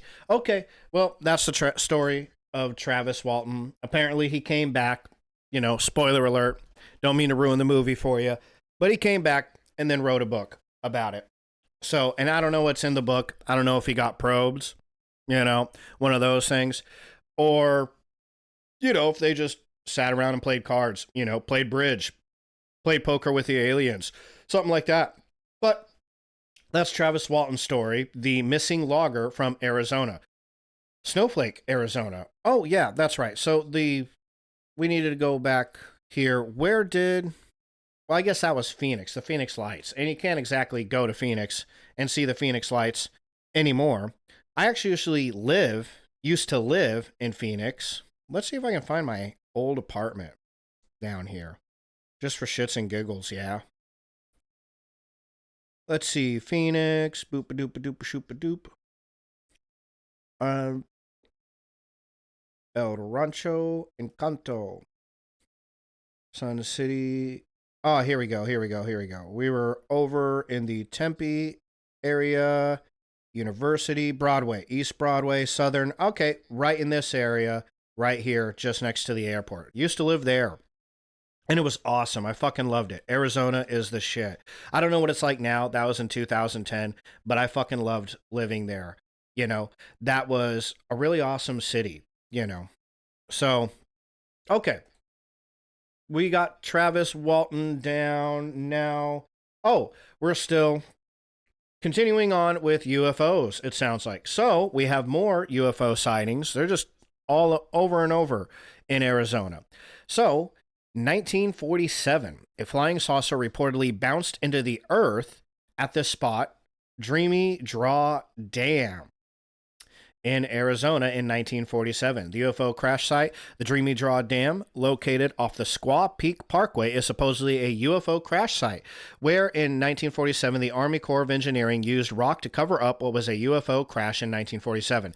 Actually, the site was where the craft made contact with planet Earth and then skipped some 10 miles north to where it eventually stopped. The Dreamy Draw Dam is now a small park that is supposed to prevent floodwaters from inundating Lower Phoenix, or is it covering up debris from the contact of something from another world? I don't know. I'll let you decide. Let's go ahead and just put that on the map since we can't put, you know, anything for the Phoenix Lights or Arizona Lights, whatever they called them. Dreamy Draw Dam. There we go. Oh, that's in Phoenix. Oh, shit. Here, let's just put that in Arizona Spooky Sites. Bam. Okay, let's see. How close is that to where I used to live? Oh, that's pretty far. That's on the other side of Phoenix, because I technically used to live in Tempe. So, right around this area. So, I mean, not just up the, was that the 10? Just boop, boop, boop, boop, boop, and I would have been there. Interesting. Okay. Good to know. So now you have a reason to go to Phoenix. I have a reason to go back to Phoenix. Check it out again. Go to the old place, get me some Frank's hot dogs. Ooh, some fucking Frank's hot dogs. I miss that shit. All right.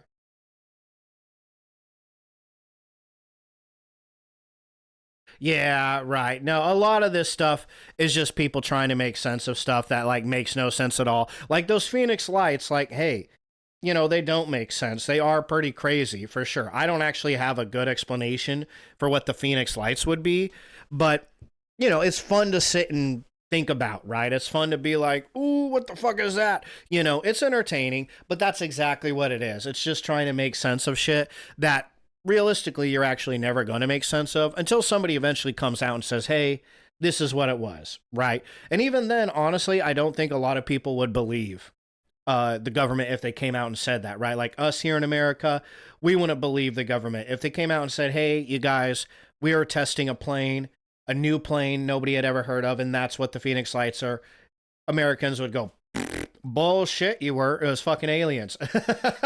Let us believe in the aliens. That's what they would say. So, all right. But yeah, that's exactly what it is. Absolutely.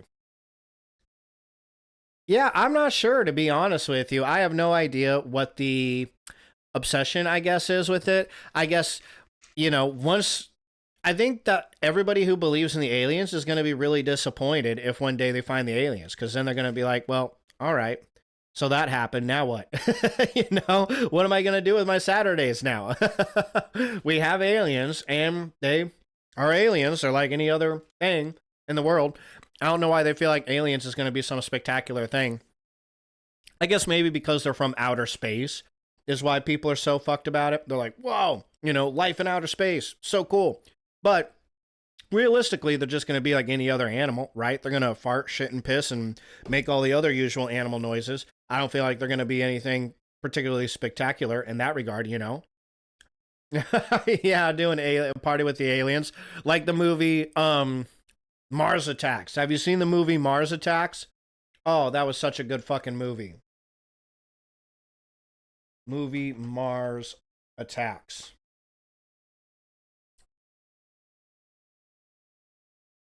Such a good movie. Here, Mars Attacks. We got to look that up.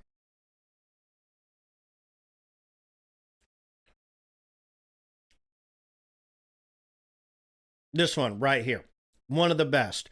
Got the lady on the chihuahua, the head on the chihuahua body. Here, you can't see it because my head's in the way. Got the lady with the chihuahua body. Oh, that's such a good fucking movie. One of my favorites. Yeah, you got to check that out if you've never seen that. Look that up. But that's exactly, yeah, it's exactly what we're talking about. It's like aliens come and then they're like, all right, well, what do we do from here? And it's pretty crazy. Their aliens, too, are really interesting looking with the brain. That guy right there. If aliens look like this, I'm going to be freaked the fuck out. Because that's a creepy-ass alien. Look at that guy. Oh, still can't see it because my head's in the way. Yeah, look at that guy. Isn't that creepy as shit? Fucking weird. So, I don't know. We'll see. If they ever do find the aliens, I guess we'll find out what everybody's grandmaster plan is with them. Like I said, hang out, play cards, play poker. That's it. Probe each other. All right. So we only got a couple more on the stream. Well, we got a few more, but they all kind of surround more or less the same thing. From this point going forward, we're going to be talking about the Superstition Mountains. And I think I already have this one on the list. Superstition Mountains. Yeah, right here. I don't have it on the list. Okay, let's definitely put that in Arizona spooky sites. Because that's a big one. A lot of spooky shit happens in the Superstition Mountains. I've been to the Superstition Mountains once upon a time. And, you know, it was a mountain, you know. I bought weed there, so I guess that was nice. But, yeah, it's just a regular old mountain. But a lot of juicy stories attached to Superstition Mountain. Yeah. Well, I mean, honestly, Razor, I think you probably landed on it, right? I think a lot of people probably like to think about the aliens because it's an unfixable problem or an unfixable thing that keeps their mind off of the more fucked up shit in our world, right? Like nobody's trying to give a fuck about world hunger or everything like that. It's much funner to talk about aliens, right? Instead of like, how are we going to solve all the starving children in the world or something like that. You know what I mean? So I think maybe on a subconscious level, a lot of people like talking about all this stuff because it's more enjoyable to talk about than the actual problems, like what you're talking about. You know what I'm saying? So I think without realizing it, you kind of stumbled on the answer yourself. You kind of answered your own question, I guess. You know what I mean? So I would imagine that probably has a lot to do with it. So, you know what I'm saying? And hey, I'm not judging nobody because here I am doing a fucking stream about it, right? This is what I do for 2 hours every Tuesday is just talk about goofy shit like this because it is fun, you know? And hey, like, I'm not going to solve world hunger, but I can talk about some spooky ass aliens and shit like that. That's something I can do. I don't need to have a college degree for that one. So yeah, you know what I mean? Oh, sure. Yeah, absolutely they are. Yeah. I mean, I think that's the here, let me type that in. By a long shot.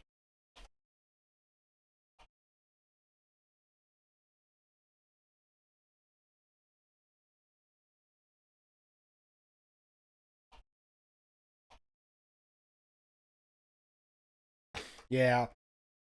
Couldn't be more right there, though, dude, for sure. Absolutely. So definitely believe that, man. It's unfortunate, but it's very, very true for certain. So, all right. Superstition Mountains. Superstition Mountains are a series of jagged mountains resembling serrated teeth sticking into the desert sky at the edge of the Tonto National Forest. Lying east of Phoenix, they cast an ominous shadow upon the metropolitan area.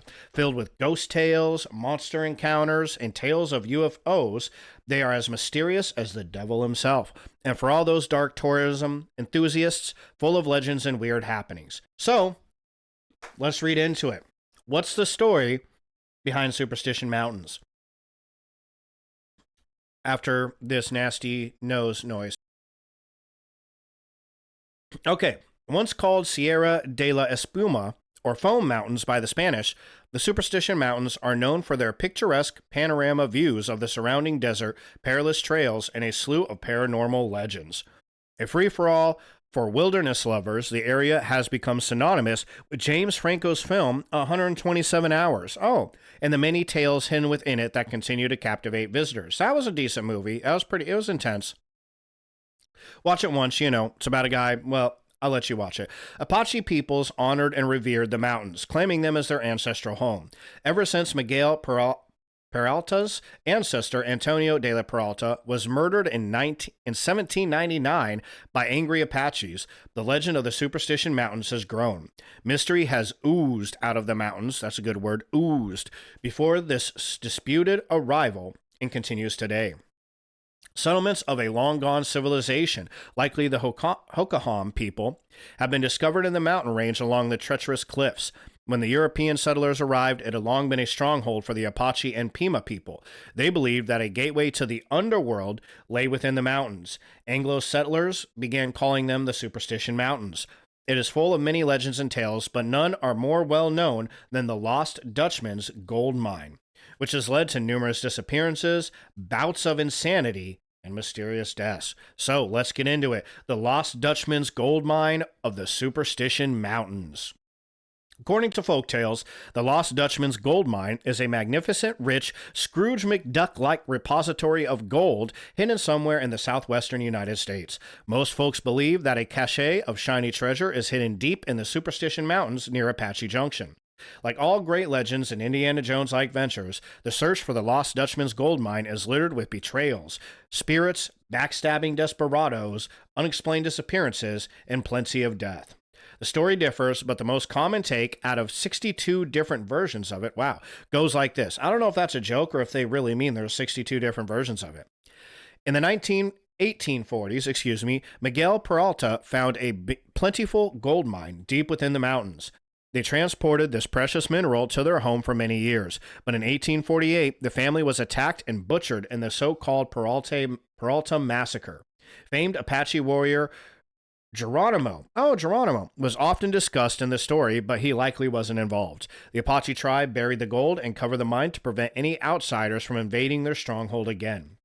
Only 2 members survived the brutal attack and brought back tales of its location with them. Soon, German immigrant Jacob Waltz, among many other ambitious men, got word of its location through a Peralta family member. The mine is now named after him. Although it may sound odd that a Dutch mine is named after a German immigrant, yeah, back then the American term for German was Deutsch. One misspelling here, an illiterate vagrant telling tales over there, a shoddy reporter, and Deutsch suddenly transformed into Dutch.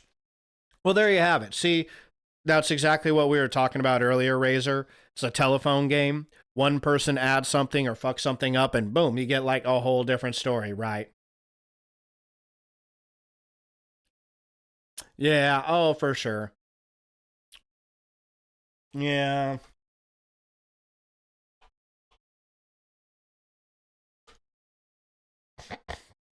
Oh, hold on. Give me a second here. Typing.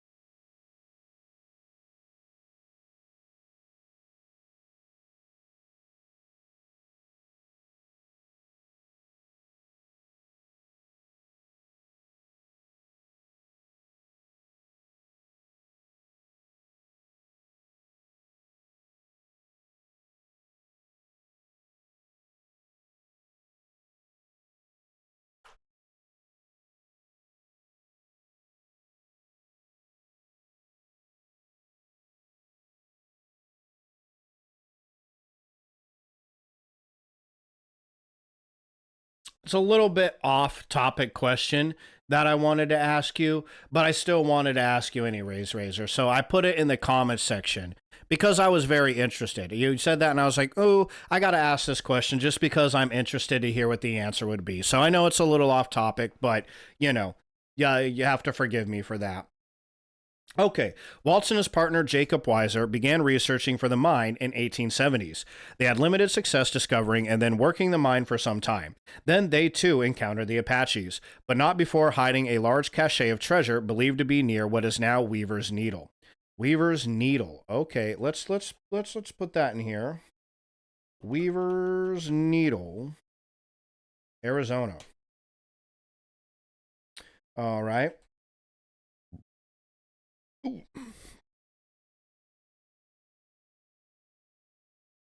So another tag in the Superstition Mountains on the Tortilla Flat. Awesome. I love these names. Killing it, Arizona, with the naming of things. The legend continues. Waltz somehow survived, a bloodied pulp of a man. Weiser was not so lucky. The two were likely ambushed by Apaches, but some say Waltz murdered his friend and partner. A corpse was later found and ID'd as belonging to Wise. Coroners were unable to state whether Apache weapons or American-made knives had caused the lacerations and wounds that now marked his body. Ooh, spooky. Walls settled in Phoenix and remained in poor health for the next 20 years. Before he died in 1891, he befriended a woman named Julia Thomas, and the legend continued. Thomas had been caring for her ailing neighbor and was given the secrets to the mine's location in return. In 1892, Thomas sold all of her belongings for provisions and continued the search with two brothers, Herman and Reinhard Pertrash. The only problem was that Thomas and Herman, who had been working for her for years together, were drunk when Waltz revealed the mine's secret location. Oh, for fuck's sakes. That is the thing you don't want to be drunk for, right? Shit. With a hazy memory, they set forth with a wagon, some gear, and a team of excavators. Damn. I feel like these people were heavy on the booze, right? We're seeing a pattern of very poor decision making that's coming forth here. An effort that proved useless while traversing the treacherous trails of the Superstition Mountains. Yeah, no shit. Their search ended in failure. 3 weeks into the journey, the three collapsed from dehydration and returned to Phoenix in slightly better shape than Waltz some 20 years prior. The two brothers continued to search for the mine, obsessed with its bountiful treasure. Thomas married a farmer and produced the first maps of the Lost Dutchman's gold mine for anyone crazy enough to seek it. Yeah, because an old fucking drunk that has a penchant for making these kind of decisions in life is exactly whose map you want to follow. The Black Queen and Mammoth mines were discovered after a flash flood swept through the area only a year after the disastrous Thomas expedition. Eventually, the mines produced $2 million worth of gold for those lucky enough to stumble upon them. Oh, that's kind of cool. Okay. Was the Lost Dutchman's gold mine finally found? Well, yeah, probably. Shit. I mean, I feel like that sums it up right there. That's the end of the story. Okay, goodbye, everybody. Good night. I guess not. Mysterious deaths in the Superstition Mountains. Okay.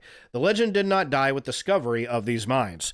Over the years, the subsequent search for the mines has only led to heartache and death. Adolf Ruth was an amateur explorer, veteran, and treasure hunter who made the mines a national phenomenon. In June 1931, 66-year-old Ruth set out to find the Lost Dutchman's mine in 1931 and vanished. The kind of little bit of repeating there. His skull with 2 bullet holes was recovered about 6 months after he disappeared. Oh, well, that's a bummer. Further down the Salt River, a bottle had washed up in Miami. Inside was a note signed by Adolf Ruth stating, "I'm sitting under a tree in a creek with leg broke. I've got to have help quick. Finder of this note, please give it to Howard Peterson. P.S. Found the Lost Dutchman." Ooh. The thick plottins, okay. The story became a national sensation. Everyone suddenly knew about the mine and its horror-riddled backstory. Since Adolf Ruth's death, which had been riddled with controversy due to inaccurate reports about the cause of his death, there have been numerous other mysterious deaths or disappearances in the Superstition Mountains. Ooh, shit. The headless remains of prospector James A. Cravey were discovered in 1940s. Headless. Ooh, that's a bummer. Author Barry Stone, in his 1945 book Thunder God's Gold, declared to have escaped from a mysterious son of a bitch. What a bummer. Oh, well, gee, thank you. Okay. Got disconnected there. How long did that last for? You still going? I don't know.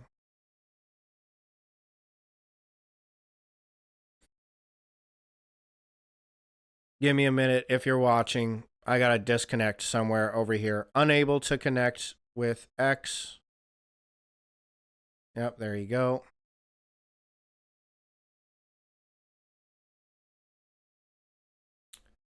And we're reconnected over here. Okay.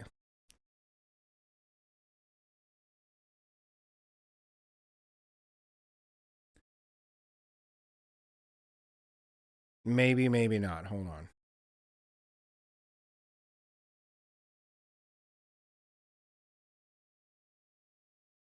Okay, still live.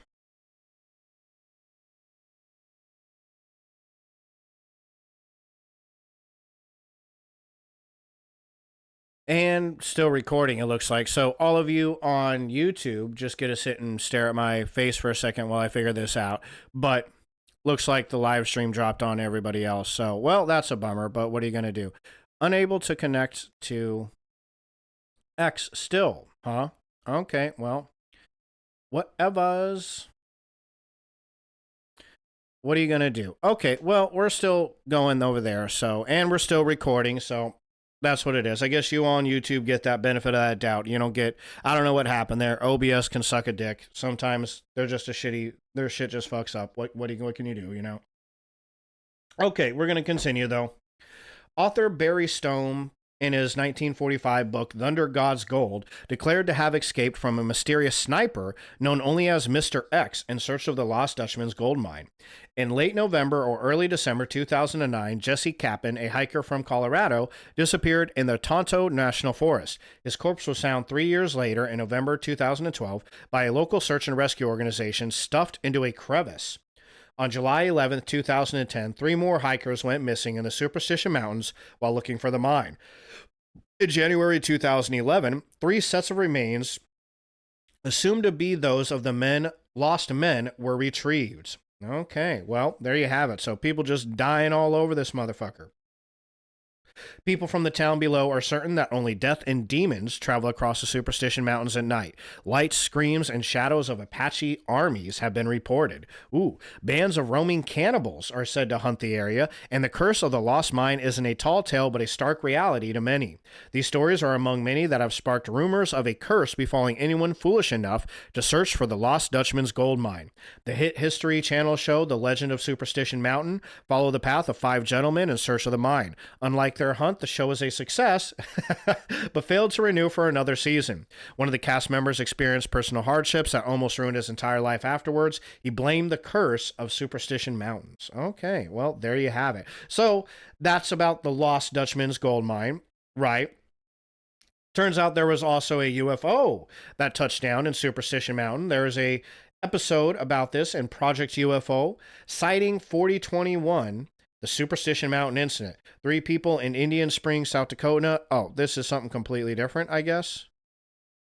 Or, oh, this is like a TV show, right? Okay, maybe that's not exactly, you know what, pretend like you didn't saw that. Boop, it never happens. All right. And Mysteries of Superstition Mountains, we're going to continue. We read about the Apaches and the, what was their name? The Peraltas. Yep. Hey, what's going on, Razor? I was worried that you actually got kicked off. I disconnected there.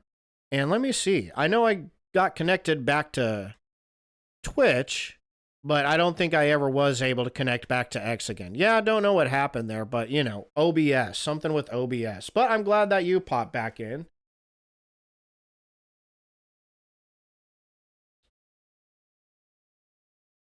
Yeah, sure. Oh, wow, that was a whole nother thing. Scared me. I thought I got disconnected again.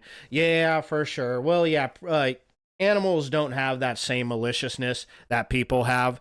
You know, it's definitely a whole nother thing. I mean, I feel like that's exclusive to people for the most part.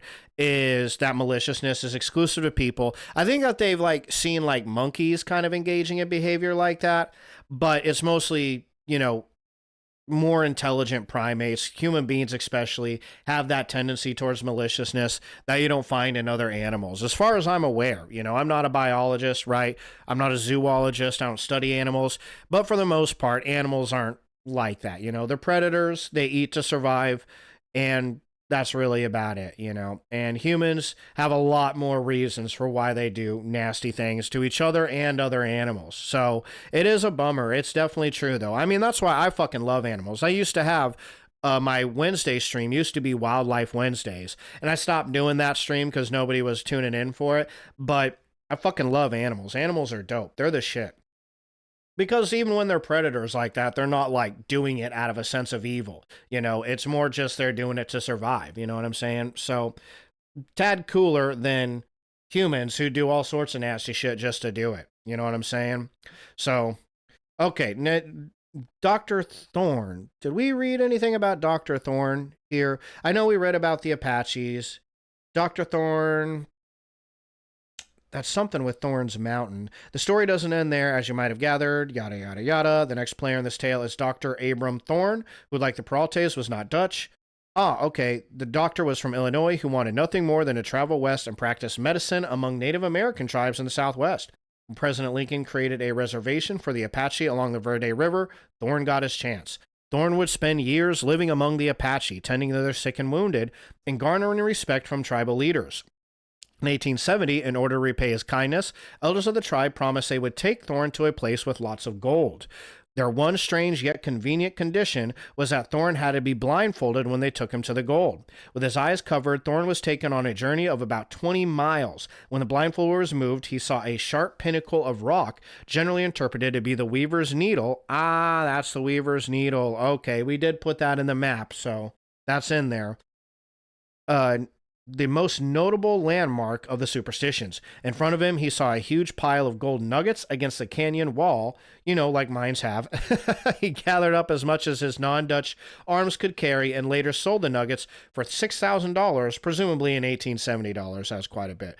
The Peralta Stones. Okay, so what is this about then? Lots of shit gets added to this story. You know, this is exactly what Razor was talking about earlier. So much stuff gets added when people start adding their own. The story keeps getting told and retold, right? So there's a lot of story to go. We might as well get real weird with it. How do you find a treasure? With a treasure map. But a treasure as shrouded in mystery and notoriety as a lost Dutchman's mine can have no ordinary map such as you might find on a spinner rack at a gas station or by asking Siri to direct you to the ancient and mysterious Apache gold cache. Absolutely not. Very clever. Nope. The secret of the Dutchman is allegedly laid out in the Peralta stones, a series of etched stones, some rectangular, some shaped like crosses, others like hearts, that allegedly indicate the location of the vast riches of the superstitions, if only you can read them right. The various stones have been named the trail maps, the priest map, the horse map, featuring a horse drawn with a disturbingly succulent butt.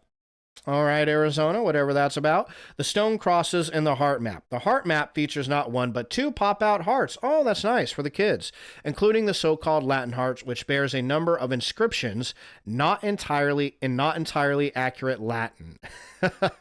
According to author Jim Hatt, these stones were found in the 1940s on the side of the road by a police officer named Travis Tomlinson. But the names Pedro and Miguel on the stones stand as evidence that these weird coded maps belong to the Peralta family, and the stones were spilled on the roadside during the Apache massacre. Ah, interesting. Yeah, that's true. No, human beings are pretty nasty. They do all kinds of nasty shit, and you can always count on animals to not at least be that nasty, right? I mean, a lot of animals will still eat you if they get hungry enough, so that is a thing. But, human beings, they'll do a lot worse than that. Human beings will get way more dirty with it than just eating you. You know what I'm saying?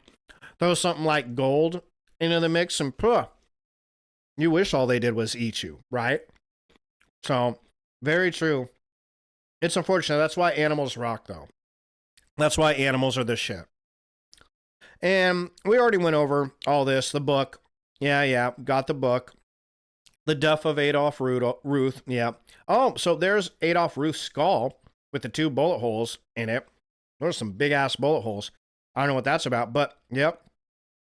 So, that's how poor Adolf ended. Definitely the wrong Adolf there. And more disappearances. Here we go. The Gate to Hell. Okay. Why is there so much death and disaster surrounding this beautiful stretch of American land? Is it because foolhardy adventurers travel ill-prepared into an area they don't understand, looking passionately and in vain for something that doesn't exist? No, of course not. Obviously, it is because the mountains is a hellmouth. A hellmouth. Okay, I didn't make that up. That's a thing. As Jen Wolfe reports, many people in the area believe the Superstition Mountains were sacred to the local Native Americans, who believed it to be the home of the Thunder God, hence the Thunder God's gold, who housed a great treasure there that he would protect at all cost. Tom Collenborn's explanation of the types of summer storms common in Apache Junction makes a connection between the mountain and a god of thunder clear and believable. Yeah, they do have some crazy thunderstorms out in Apache Junction. That is true. But that's not all. As the Occult Museum suggests, some believe there's a hole at the top of the mountain that leads clear through to the underworld, and it is from the hole that the winds of the world issue forth. There are reports of strange voices and shadows that emerge from the area, as well as various tales of sightings of aliens, lizard people. There's the lizard people I was telling you about, Razor, yeah. But you can Google that nonsense yourself. The point is that people have some strange ideas about the place and all the death and mystery surrounding it. Okay. So, and this looks like we got a little... Okay, well, that's something different. But we do got a little bit of truth here we're going to add.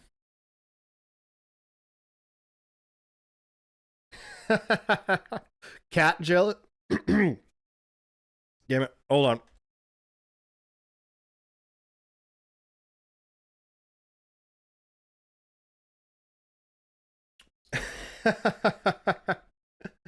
Yeah, I actually... Do you guys have cats as pets down in Saudi Arabia? Here, let me just type that in.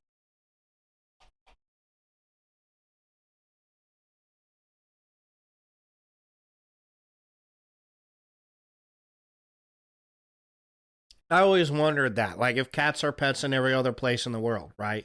You know what I mean? And dogs too. I've always wondered what other countries keep dogs as pets. So, okay, so here's some truths that we'll reveal about this. Hopefully, we'll see what they have to say. So, is there gold in them there hills?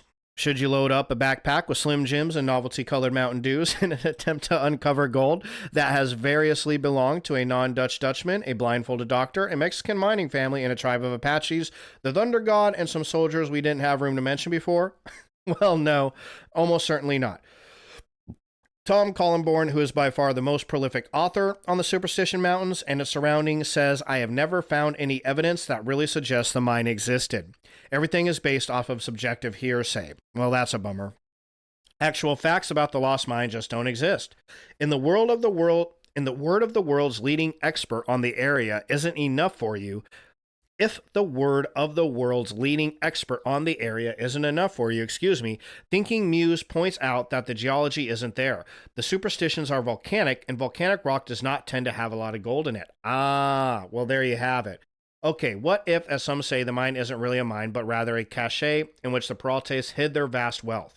As Skeptoid and others point out, there's no evidence that the Peraltes ever mined the superstitions or indeed ever lived in Arizona. Wow. The Peraltes only ever mined in California, and anything different was a contrivance of later authors looking to build up the legend. So there you have it. That is kind of like, well, what a bummer to that ending, right? Here's Tom Collenborn's Chronicles, actual website for the guy that we were just talking about. He's the leading, what would you say, the leading expert on Superstition Mountains. And this is a nice little write-up about the Superstition Mountains. It doesn't tell you anything different than what we've already been over, but I'll still link it in the description so you can check it out, right? Because it is, well, it's interesting, and that is a guy who is the foremost expert on it, right?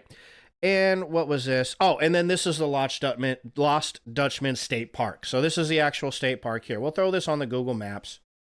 Lost Dutchman State Park. Here we go. Right, meow. Let's save spooky sites. Okay. Oh. There we go. Back. All right, so we got the Lost Dutchman State Park in there. This is a website. I'm just going to link in the description to the YouTube video so you can check it out. If you're in the Arizona area and want to go check and go look for the gold yourself, here's the Lost Dutchman State Park, and you can check that out. And here was another video. I don't think we're going to watch all this. Mysteries of the Superstition Mountains was the name of the channel. Give them a like. They're kind of a smaller channel. I forget why I pulled this up. Maybe it was just to have the video. Let's just watch a tiny bit of it just to make sure that I didn't have a reason for this. If I don't have a reason for this, then we're moving on. We'll move on to the very last part of our stream, but let's just check and see.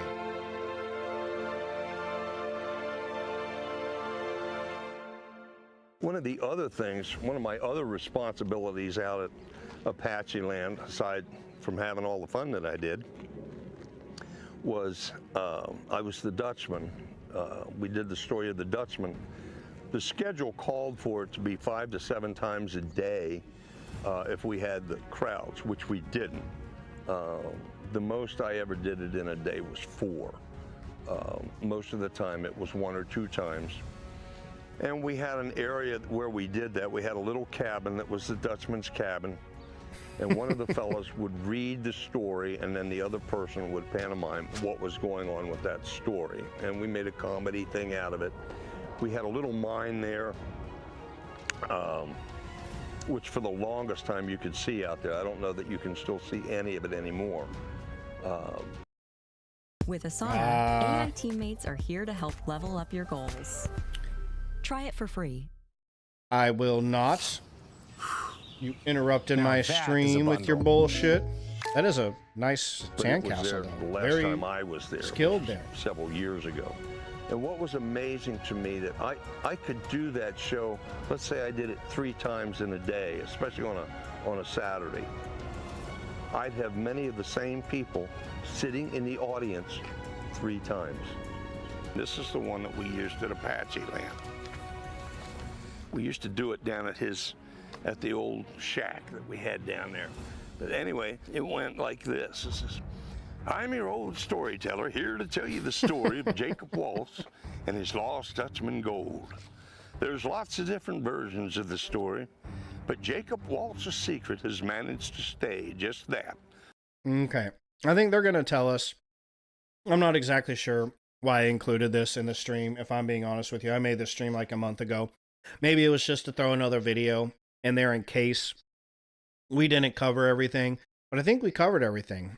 On the Superstition Mountains, we covered aliens. We didn't hear anything about lizard people, but I think that was we covered that in the cryptid stream, Arizona cryptids. We had the, what was it called? Reptoid. Reptoid was in there, right? So we already got the lizard people of Superstition Mountains. We got the Thunder God, The Gate to Hell, obviously the Dutchman's Gold, and there was something else in there. I guess a cannibal tribe that was loosely touched on. Here's the thing. Just don't fuck around in the Superstition Mountains, okay? That's really the end result. Just don't go up there fucking around and expect to have a good day. So, we are going to get, because we're in the last, like, few minutes of the stream, we're going to hop over to the Ghosts of Tombstone. So, here's the thing. There's a fuck ton of ghosts, supposedly, in Arizona. Because Arizona was an old west town, you know, guns and all that good stuff, cowboys and Indians, and a lot of people died, obviously, in that time in America. Lots of ghost stories around Arizona. So we're going to go over just the ghosts that supposedly exist in Tombstone. Tombstone here. Let's pop up Tombstone here on the map. Tombstone, if y'all don't know what Tombstone, where Tombstone is, what it is, it was the site of the OK Corral shootout. Infamous shootout between Cowboys Wyatt Earp and Doc Holliday and the Cowboy Gang, right there in the bottom of Arizona. So never been to Tombstone. Be cool. I love the fucking movie. That movie, with who was in that? Oh, son of a bitch. There were so many people in there. All I can remember is Powers Booth was in it. But Kurt Russell, Val Kilmer, Powers Booth, Sam Elliott, and the other guy. Really good movie. Really dope movie. If you haven't seen that movie, check it out. Oh, yeah. Yeah, that's a very good point. Yeah, man, a lot of the cowboy, what's the word, culture still exists, especially down in Arizona, right? In this area of America, there's still a lot of cowboy culture. Texas over here, a lot of cowboy culture. And then Wyoming, where I'm from right here, lots of cowboy culture. People still do the cowboy thing down there. My grandpa owned a cattle ranch, and I grew up working on it occasionally, going up there, helping out with the ranching, branding, calving season, putting up fences, things like that, hay season, whenever it's time for baling season, throwing hay bales, that sort of stuff, Yeah. Oh, that's nice. That's sad, man. I'm sorry to hear you had to give up your cat, because cats are fucking dope. I do really like cats. I mean, I like all animals, but cats are really cool. And it's been years. It's been over 20 years since I've had a pet. I need to get me a cat or a dog. It's what you're talking about. You just don't have the time. When you're busy, you got to take care of it. You can't just have an animal just to say you have an animal. The responsible thing to do is get an animal like what you did. That's the very responsible way to go about it. It's hard, but that's the responsible thing to do, is make sure somebody's there to take care of it, So I definitely respect you for that. That totally sucks, man, that you had to give up your cat. But that's definitely the right thing to do. If you don't have the ability to take care of it, I'm in there right now where I don't have the ability to take care of a pet, the time. So just not going to get one, But here soon, maybe later in life, I would have a dog. That would be awesome. I fucking love dogs. Cats too. I'd like to have a cat, when I can take care of it. It's the same thing, But when you're working all the time, you just don't have the time for that sort of thing, Yeah, absolutely. Yeah, cats are they can be very calming animals. When cats purr, just the fact that, dogs are very excited all the time, wagging their tail and stuff, which I do like. That does amp me up. I'm always excited about that when I see a dog that's excited to see me. But cats are much more calm and relaxed and chill animals. They definitely calm me down too. Absolutely. Good animal to come home from after a long, hard day at work. Chill with your cat, absolutely chill. So I agree with you there. So yeah, if you ever want to visit Tombstone, there it is down there. Here's the movie Tombstone. Sure, you've heard of it. Everybody's heard of the movie Tombstone. That's Arizona weather. I don't know why that popped up. Tombstone, that's a famous picture right there. Yeah, this one right here, good cowboy movie. If you ever need a good cowboy movie, Oh, that's nice. Yeah, I actually used to have a stray cat at my old apartment complex that would come hang out with me on my porch. Like I'd feed it and then she'd come chill and we'd hang out at night. And she was a way cool cat, but she was a stray. So one day she just never came back. Either somebody found her or she got put in a shelter or she got ran over or something like that. But it was cool to have her around there at my old apartment. I had always hoped she would stick around so when I moved, I could take her with me, but it never did happen, which was kind of a bummer. So I definitely get that. That's cool, though, for sure. Cats are awesome like that, man. Animals in general are badass like that, for sure. But so, Tombstone, site of a very famous gunfight at the OK Corral. And that's just one of them. There's actually, like right there, OK Corral, multiple gunfights that happened in Tombstone because it's an old school cowboy town, right? So let's read up on all the ghosts that live in Tombstone. Ooh, the streets of Tombstone themselves are said to be the pathways of many a lingering spirit, one of which is the long dead Marshal Fred White. Oh, that's from the movie. He shot old Fred White, who was accidentally shot by cowboy faction leader Curly Bill Brocus. He wasn't accidentally shot. We all saw the movie. I was there, all right? Curly Bill totally did that shit on purpose, right? October 28th, 1880. White, the first marshal of Tombstone, had gained the respect of the Clayton gang and in fact had arrested cowboy members on several occasions, rarely having any problems when doing so. I got a cough. Excuse me. In the early mornings of October 28th, Curly Bill and several of his cohorts were making sport by shooting up the town. When White went to disarm the gunmen, a shot was accidentally fired, hitting White in the groin. Ooh, what a shitty place to get shot. Though it was thought that he would make a full recovery, 2 days later he died. Today he is said to haunt the street in front of the shooting site, which was empty lot where the Birdcage Theater was built a year later. Interesting. Another ghostly cowboy, that of a man moving along in a long black frock coat, has been seen on several occasions. Crossing the road, the apparition is often seen near the site where Virgil Earp was ambushed and shot in the arm, crippling him for life. The spirit never makes it across the street, leading many to believe that this may be the ghost of Virgil Earp himself. I don't think Virgil Earp died there when he got shot in the arm. He got crippled for life, but it didn't kill him. A woman in a long white dress has also been spied on Tombstone streets. One legend tells that she is a fretful mother whose child died from yellow fever in the 1880s and was devastated. She later took her own life. Another version of the tale claims that she was a brothel madam who was hanged and continues to walk the streets searching for her executioners. Ooh, shit. That's pretty spooky. So there you have that. So we're up to 3 ghosts, right?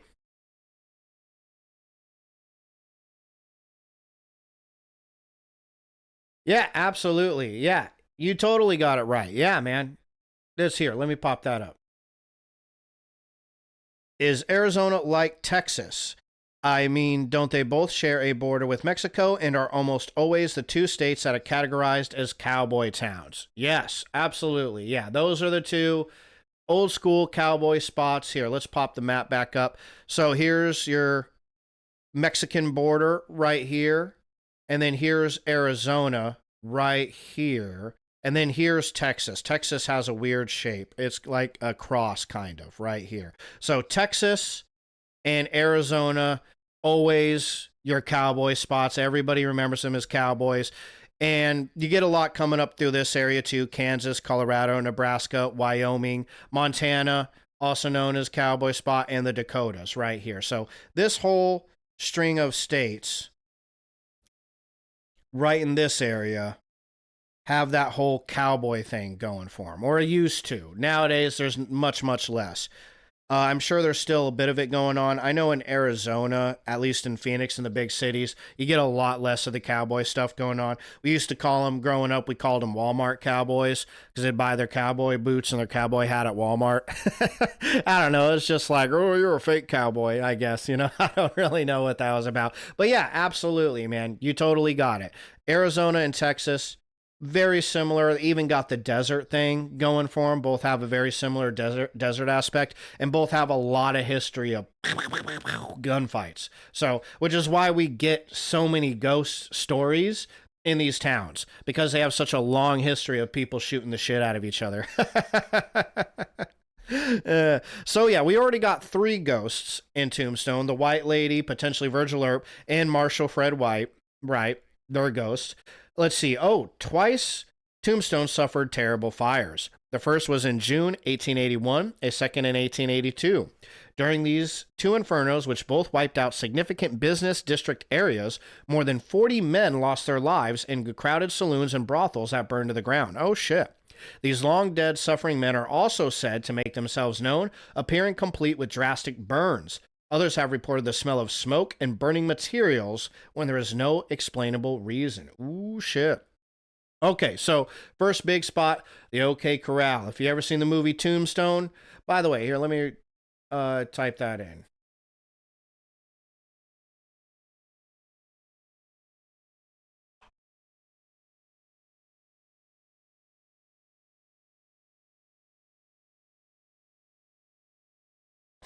Oh, yeah.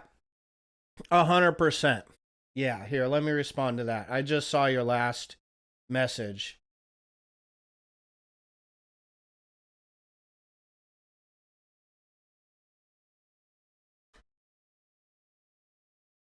But yeah, you absolutely got that right. Absolutely, man. Definitely. That's crazy that you know so much about it.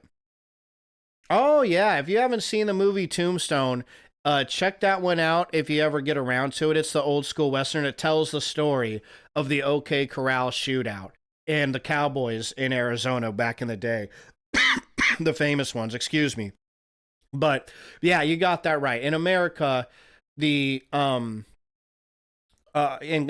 cowboys are usually pretty conservative. You definitely got that right. That's crazy that you know that much about the cowboy culture, man. That's pretty wild. That's interesting. I would have never thought that somebody in Saudi Arabia would know that, but that's such a random fact that you're absolutely correct on. That's so wild, dude. That's crazy. That's neat. That's really cool to hear. Holy shit, man. Gosh. So crazy. Interesting, especially since I grew up in that area. That blows my mind. You're totally right, though. 100%, dude. Yeah. Killed it. Okay, so the OK Corral shootout. Tombstone's most famous place, the OK Corral, was the site of the best-known gunfight in the Old West. Portrayed in dozens of Western films and books, the gunfight made a legend of Wyatt Earp and brought Tombstone to Arizona fame. And we all know the story. We don't need to go over it. Today, the OK Corral is allegedly haunted by the cowboys' ghosts over the years. Several witnesses have reported seeing the fading apparitions of men dressed in cowboy attire, often appearing with their guns drawn, perhaps locked into a perpetual battle with the Earp brothers. Others have claimed to have felt numerous cold spots in the various areas of the corral. The OK Corral is at 308 East Allen Street. Okay, so you got them ghosts and them cowboys there, and you got the Boot Hill Graveyard. It is a tourist attraction today. However, it is a real cemetery, and as such, there is no admission fee, and respect should be shown to the dead. Okay, that's good to know. At the nearby Boot Hill Graveyard, called such because many of its occupants died with their boots on, more than 250 graves give partial stories of the Tombstone's lawless past. Used primarily from 1878 to 1884, the graveyard was originally called the Tombstone Cemetery. Men such as those killed at the OK Corral gunfight, Marshall Fred White, an unfortunate soul by the name of George Johnson, who was hanged by mistake. Oh, that's a bummer. 5 men hanged for the vicious killings labeled the Bisbee Massacre, gunfighter Charlie Storms, who Luke Short killed, and dozens more, ranging from prospectors to outlaws, lawmen, and prostitutes. Of some who were laid to rest here, their names were never known or were only known by a nickname. Over the years, the old cemetery fell into disrepair, with numerous old wooden tombstones falling or decomposing entirely, and others being stolen by souvenir hunters. That's kind of shitty. Geesh.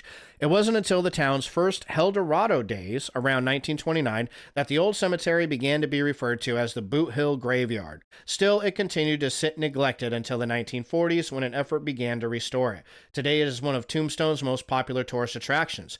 Evidently, per several legends, it also remains popular, with many dead who lie there. Visitors often report seeing strange lights and hearing unidentifiable noises, coming from the old graveyard. Spirits have been spied on numerous occasions and even more frequently are said to appear in photographs.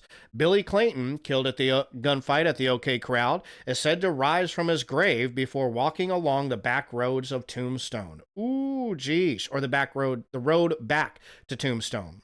Here's some of the graves here.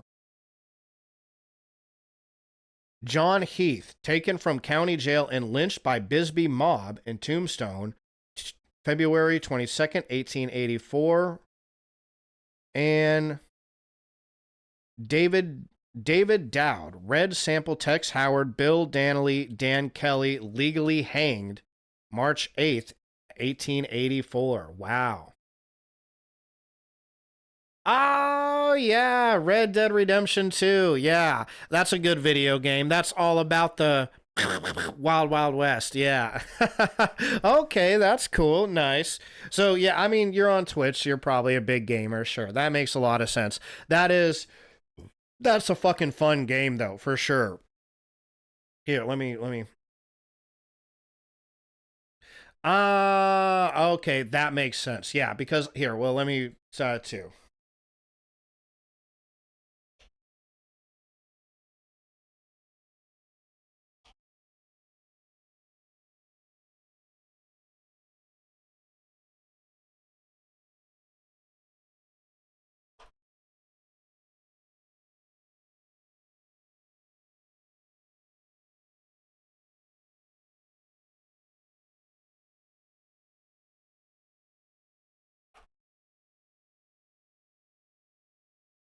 Okay. All right, so next one up is the Birdcage Theater. One of the oldest original buildings in Tombstone and most authentic attractions is the once booming mining camp, the Birdcage Theater. Also, in this once booming mining camp, it's getting late, fucking up these words here. The Birdcage Theater also has the reputation as being the most haunted place in town. Oh, okay, here we go. Allegedly continuing to host as many as 31 ghosts. Oh, damn. The Birdcage was named for its 14 small cribs hanging from the ceiling that once housed painted ladies, dressed as finely feathered birds. Oh. After its opening in 1881, it quickly gained a reputation as the wildest place in town. So much so that even the faraway New York Times said of it, the Birdcage Theater is the wildest, wickedest night spot between Basin Street and the Barbary Coast. Between 1881 and 1889, the Birdcage never closed its doors 24 hours a day as it provided gambling, drinking, and other vices to its many customers. The saloon was the scene of 26 deaths, which can be attested to by the 140 bullet holes which can still be viewed at the Birdcage today. Holy shit. Since 1934, the old building has served as a museum owned and operated by the Hunley family. It still houses the gilded cages, hand-painted stage, and the original grand piano. Here, where tourists can walk along the floors of its historic honky-tonk, once walked the likes of Wyatt Earp and Doc Holliday. There it is. Isn't that interesting? Some of the old legends of the past continue to stalk the old saloon, as both staff and guests alike have reported seeing ghostly apparitions in the 1800s clothing. Most often cited is a figure of a male stagehand that appears wearing black striped pants, a visor, and holding a clipboard as he walks across the stage. Other occurrences include the sounds of raucous laughter and music pouring from the old theater's doors at night. Other reports hearing the faint sound of a woman singing, and the museum's sound system has inexplicably turned on of its own accord, blaring old-time music. Others have reported strange sounds coming from the main floor's balconies and the sharp sense of cigar smoke and whiskey. After closing time, the staff have reported hearing the sounds of clinking glass and cards shuffling. This goes all the way back to 1921, when a school was built across the street and students began to report the sounds of laughter and music coming from the abandoned building. Oh shit, that's wild. Over the years, the Hunley family, staff, and visitors alike have experienced several strange events. One of the fascinating tales is how a dice table, which weighed several hundred pounds, mysteriously moved the night before. When staff arrived the next morning, the table had been moved in front of a door with a sign that read, "Don't disturb our 26 resident ghosts." Well, that's a pretty specific message. I don't know if I believe that, but Another story tells of a statue of Wyatt Earp that was made and placed in one of the cribs overlooking the theater. When it was first placed there, staff would arrive in the morning to find Wyatt's hat continuously knocked off and thrown onto the floor below. This occurred over and over for about 6 months. On one occasion, staff arrived to find the statue was turned around with its back facing the view from below. Sometimes later, a local historian told the Hunleys that they had placed the Wyatt Earp statue in the crib that was usually reserved by the Claytons. When the statue was moved to the crib that Wyatt actually frequented when he was alive, the hat tossing finally stopped. Oh, very interesting. On another occasion, a valuable antique poker chip, which had been missing for years, suddenly reappeared on the poker table. Upon finding it there, it was locked away in a safe until historians could authenticate it. However, when the historians arrived, they were disappointed to find that the chip had suddenly gone missing again. Only after they left did it reappear in a locked dresser drawer. Okay, so there's a whole bunch of ghosts going on there. The Clayton and Wyatt Earp story is fucking hilarious. Sure. Oh, Elden Ring. On average, we Oh, spend wow, 93% nice. of our lives 2 hours indoors. left, huh? That's pretty dope. But can you imagine missing a moment like this? Sorry, what is it? Life happens out there. Don't know where that came from, somewhere on there, but okay, Elden Ring. Nice. Here, let me type that in.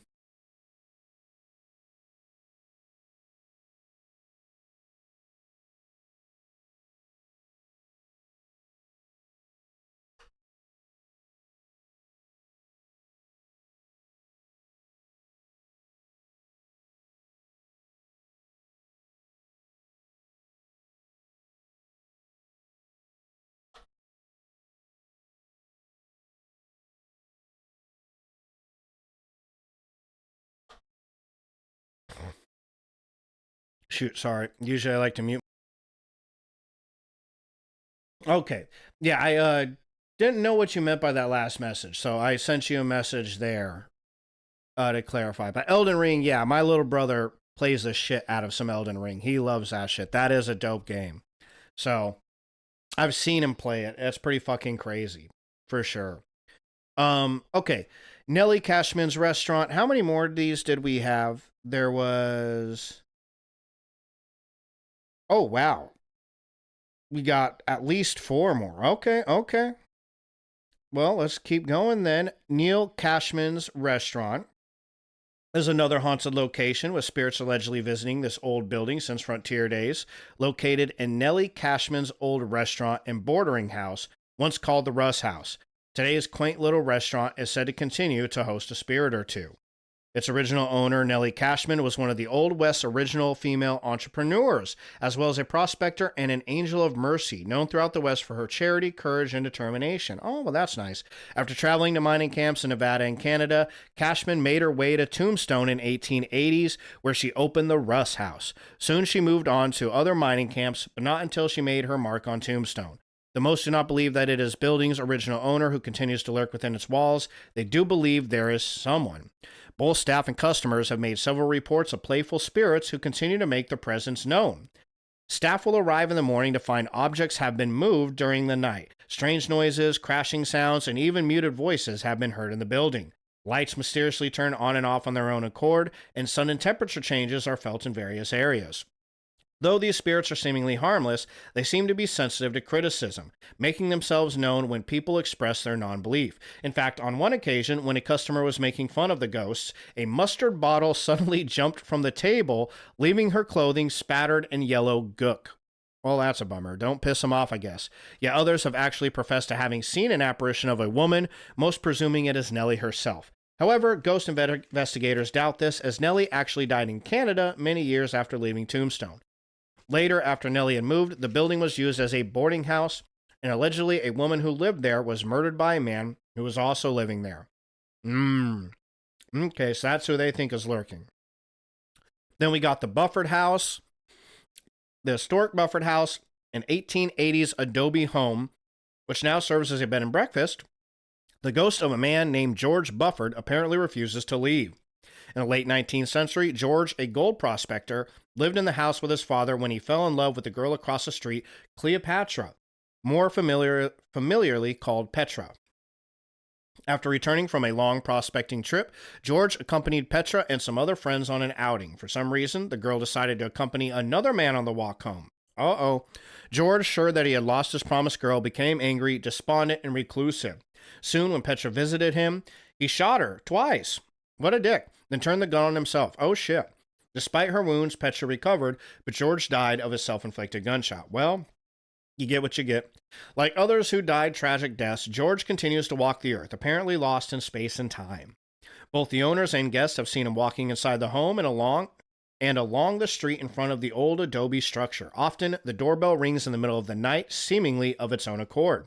Others report hearing knocks on the walls, faucets turning themselves on and off, and strange lights appearing.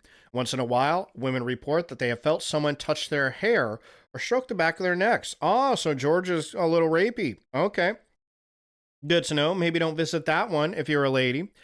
Shefflin Hall is our next one. Shefflin Hall, a building construction in 1881 to bring culture to Tombstone. More ghosts are thought to remain here. Built by Al Shefflin, brother to Tombstone's founder Ed Shefflin, the hall was envisioned as a first-class opera house, offering culture to Tombstone citizens for the first time. And that it did for the next several decades, offering a theater alternative to the decadent birdcage, where the proper people of Tombstone could be seen. Ah, the proper people. The hall opened in June 1881 to grand applause as the largest and most imposing building in Tombstone and the largest adobe building anywhere in the Southwest. Attracting theater troops from as far away as New York, Tombstone's finest enjoyed the productions, balls, boxing, lectures, and more. According to news accounts, it soon gained reputation. Okay, here we go. Here's the good stuff. However, when Tombstone suffered, so did Shefflin Hall. By the early 1900s, the hall was showing the new moving pictures and a few scattered productions, but Tombstone heydays were over, and for the next half a century, the hall would be used only by the Masonic Lodge as it gradually fell into disrepair with the rest of the once booming town. That's kind of a bummer. It is fully restored today. It continues to host several spirits.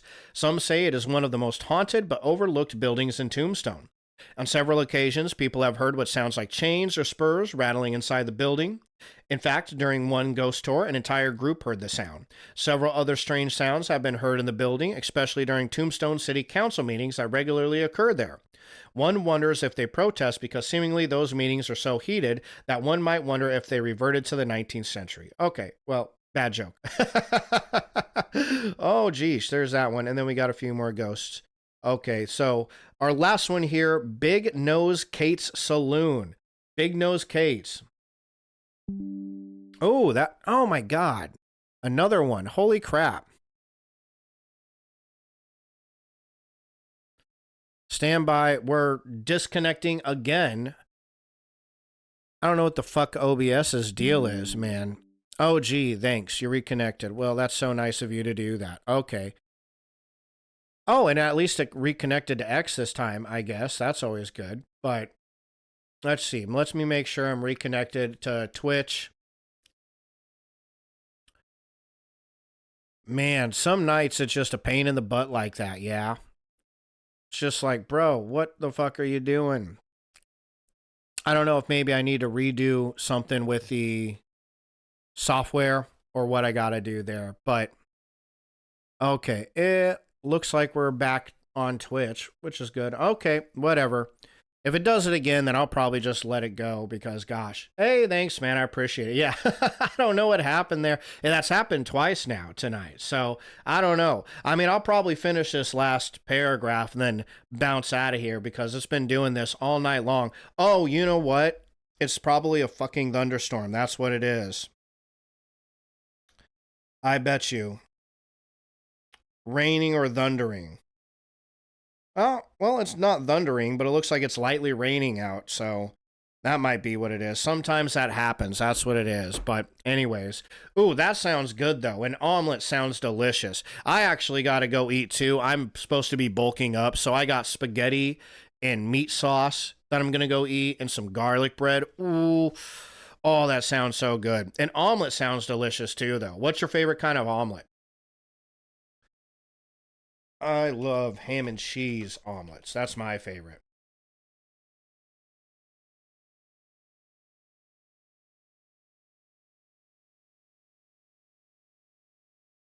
Yeah, fucking love ham and cheese omelets. Okay, so Big Nose Kate's Saloon. This popular saloon of today first got a start as the Grand Hotel in September 1880. Declared as one of the finest hotels in the state, the hotel was luxuriously finished, providing thick carpeting, and its walls were adorned with costly paintings. 16 bedrooms, each with a view. They are fitted with solid walnut finishings. Yada yada. The lobby was equipped with 3 elegant chandeliers and more luxurious fittings. Geesh, they have all, okay, well, they're talking this place up. So it was a good place to stay, long story short. During its first few years, the hotel can often house some of Tombstone's most famous residents, including Wyatt and Virgil Earp, Doc Holliday, and the Clayton gang when they came to town. In fact, Ike Clayton and the 2 McLaury brothers were registered guests the night before the famous OK Corral gunfight. Another interesting character living in the hotel during its heydays was a man they called the Swamper. A janitor and odd job man of the hotel, the Swamper was regarded as an honest employee and was given accommodations as part of his pay. His bedroom, located in the dark corner of the basement, not only served as a retreat from the hotel's many customers, but also his own private mine shaft. The basement, located deep below Tombstone Streets, was not too far from the many mine shafts that ran beneath the town. Swampers painstakingly spent his off hours tunneling an entrance from his bedroom to the nearby mine shafts for some time. Oh, okay. When his tunnel was complete, he could access a thick vein of silver, where he began to moonlight as a miner, taking from the vein silver nugget after silver nugget. What he did after hoarding his silver is unknown, but many believe it may still be hidden somewhere beneath Big Kate's Saloon. Oh, wow. That's kind of interesting, right? Oh, that's right. Yeah, you got breakfast time over in Saudi Arabia. Yeah, over here it's dinner time. It's almost late for dinner time, but since I'm bulking, we kind of talked about bulking diets yesterday. You know, I eat a lot. I got to eat. That's why I'm like snacking on peanuts the whole time I'm streaming, you know, to keep some kind of calories going. But when I get up, I'm going to eat a big fucking fat bowl of pasta. Absolutely. Parmesan chicken. Oh, that sounds amazing for sure. An omelet sounds really good too, though, to be honest. I could eat an omelet right now. I don't even care that it's dinner time. I could still eat an omelet. That sounds delicious. But Parmesan chicken pasta, that sounds good too, man. That sounds good. I got like meat sauce pasta is all I got. I got chicken breasts with pasta sauce with beef in it, and then spaghetti. That's what I got waiting for me. And then a bunch of breadsticks too. And oh, man, I'm making myself hungry. Okay, yeah, I'm gonna finish this, and then because I'm literally making my mouth water as we're talking about it. That sounds so fucking good. Okay, the Grand Hotel's luxurious life would be a short one, as she did not survive the devastating fire of 1882. Oh, that's kind of a bummer. Above ground, the only things that remained standing were her 7 graceful arches and her floor joists on the main level. Oh, geez. Okay. Let's see. The rest of the building collapsed to the basement. Today, the building is home to Big Nose Kate's Saloon. Several changes have been made to the original structure since it burned down and has been rebuilt. The bar area, which was originally housed in the hotel's basement, is now located on the main level, and the basement is a gift shop, but the tunnel leading to the mine shaft still exists. Oh, the saloon holds the Grand Hotel's original long bar, the only one of which survived the fire of 1882, and is still available for thirsty patrons. That's kind of cool. But yeah, we want to know what is the ghost. Okay, naturally the most evident is that of the Swamper, who allegedly has never left the building. Staff and locals and tourists have had experiences with this old miner, ranging from photos of him reappearing to several fleeting appearances as he roamed the halls, stairways, and of course, especially the basement. Part of the legend claims that the Swamper hid his silver somewhere in the building and returned to protect it. Other appearances have been made by fleeting cowboy spirits seen at the bar, standing in doorways, and by one account, knocking over beer cases in the basement. What a bunch of dicks. Perhaps this is one of our old friends, the Earps or Holiday. Other witnesses have claimed to heard phantom people singing and talking in deserted rooms, reported that things fall to the floor of their own accord, doors open and close with unseen lights, unseen hands, lights turn on and off, silverware has been known to go flying off of tables. The mannequins on the false balcony have seemingly been moved and sometimes even tossed. The sounds of footsteps and muted voices are often heard coming from the basement when no one is down there. Areas in the saloon also experience extreme cold spots and gusts of cold air. Photographers have made numerous reports of strange hazy forms appearing in images, as well as having numerous camera malfunction. One story tells of the building's owner and several employees exploring an old swamper's tunnel. They soon discovered that it still led all the way to the old shafts of the Tuffet mine. Safely, they made their way back to the basement, but as they approached the swamper's tunnel, they heard a loud moaning sound and heavy footsteps coming down the stairs leading to the tunnel. That's kind of spooky. Sure that someone had come into the building, they came out of the tunnel, immediately searching the premises, only to find the building empty and the door still locked. Perhaps Swamper was afraid they were going to find his silver. Other strange events occurred on the staircase leading to the basement, including female employees who felt pushed off the last stair. Another female employee felt cold, clammy hands encircling her throat. Ooh. Whatever you do, don't let the ghost scare you because the atmosphere and food at Big Kate Saloon are wonderful. Oh, well, that's nice. So that looks like a big tourist attraction. And then they have some other ghosts, one at Wells Fargo's banking, and the nose of Big Kate herself still continues to lurk. Well, there you go. So there's the ghosts of Arizona just in Tombstone. That was 7 places right there, plus a whole series more. I think that was 5 other ghosts that are walking around the town of Tombstone, Arizona. And we already have that on our map. So this is our finished map of all the spooky sites in Arizona, in the state of Arizona. So I'll post that link in the description to the YouTube video. So if you're in the Arizona area, or if you ever find yourself there, you can check it out yourself. And let me pop over here. Oh, yeah. Alfredo pasta is delicious. Ooh. Yeah, my girlfriend, Razor, makes an amazing Alfredo pasta. But my fucking favorite pasta is, not spaghetti. You know what? Honestly, I fucking love mac and cheese. I'm just going to say it. I'm American, and I love my fucking fake-ass cheesy mac and cheese. I love that shit. I like fettuccine Alfredo. That's super good. Like fettuccine. Anything with pasta, dude. Really, anything with pasta is fucking amazing. Absolutely. So, yeah, I'm gonna go get some pasta tonight, actually. I have spaghetti waiting upstairs for me with garlic bread. Ooh, I'm excited, man. I haven't eaten in 2 hours, and we were kind of talking about bulking last time you were on stream, remember that? And yeah, when it comes to bulking, pasta is really good. That's a good, shit ton of carbs. Throw in like chicken or meat sauce or anything like that. That can really up how, really helps with the energy and all that good stuff. So huge pasta fan. I remember you saying pasta is a big thing in Saudi Arabia, and yeah, man, it's just good stuff. Absolutely. Fucking love me some good pasta, man. Parmesan chicken sounds really good, though. I could go for some Parmesan chicken right now. Or spaghetti. That's what I got. So that's what I'm going to eat. But anyways, I'm probably going to go get that pasta. Man, I'm fucking starving my nuts off. That doesn't make any sense, but I'm going with it. But still, though, I appreciate you coming into the stream, as always, Razor. Thanks for hanging out the whole time and checking out some local Arizona legends with me. That's always a blast. To everybody else who popped in the stream, who popped into the live stream too, thanks for chilling. I hope you enjoyed the stream. Found something useful in it. And same to everybody who watched on YouTube. I appreciate you as well. If you enjoyed the video, please like and subscribe. Always helps the channel out. So thank you for that. But that does it for me today. I'm going to go get me some motherfucking pasta. Ooh. Tomorrow, I won't be streaming, though. Tomorrow, I got a writing class, so school's going on tomorrow night. Won't be here. So my next stream will be Thursday. We'll be continuing.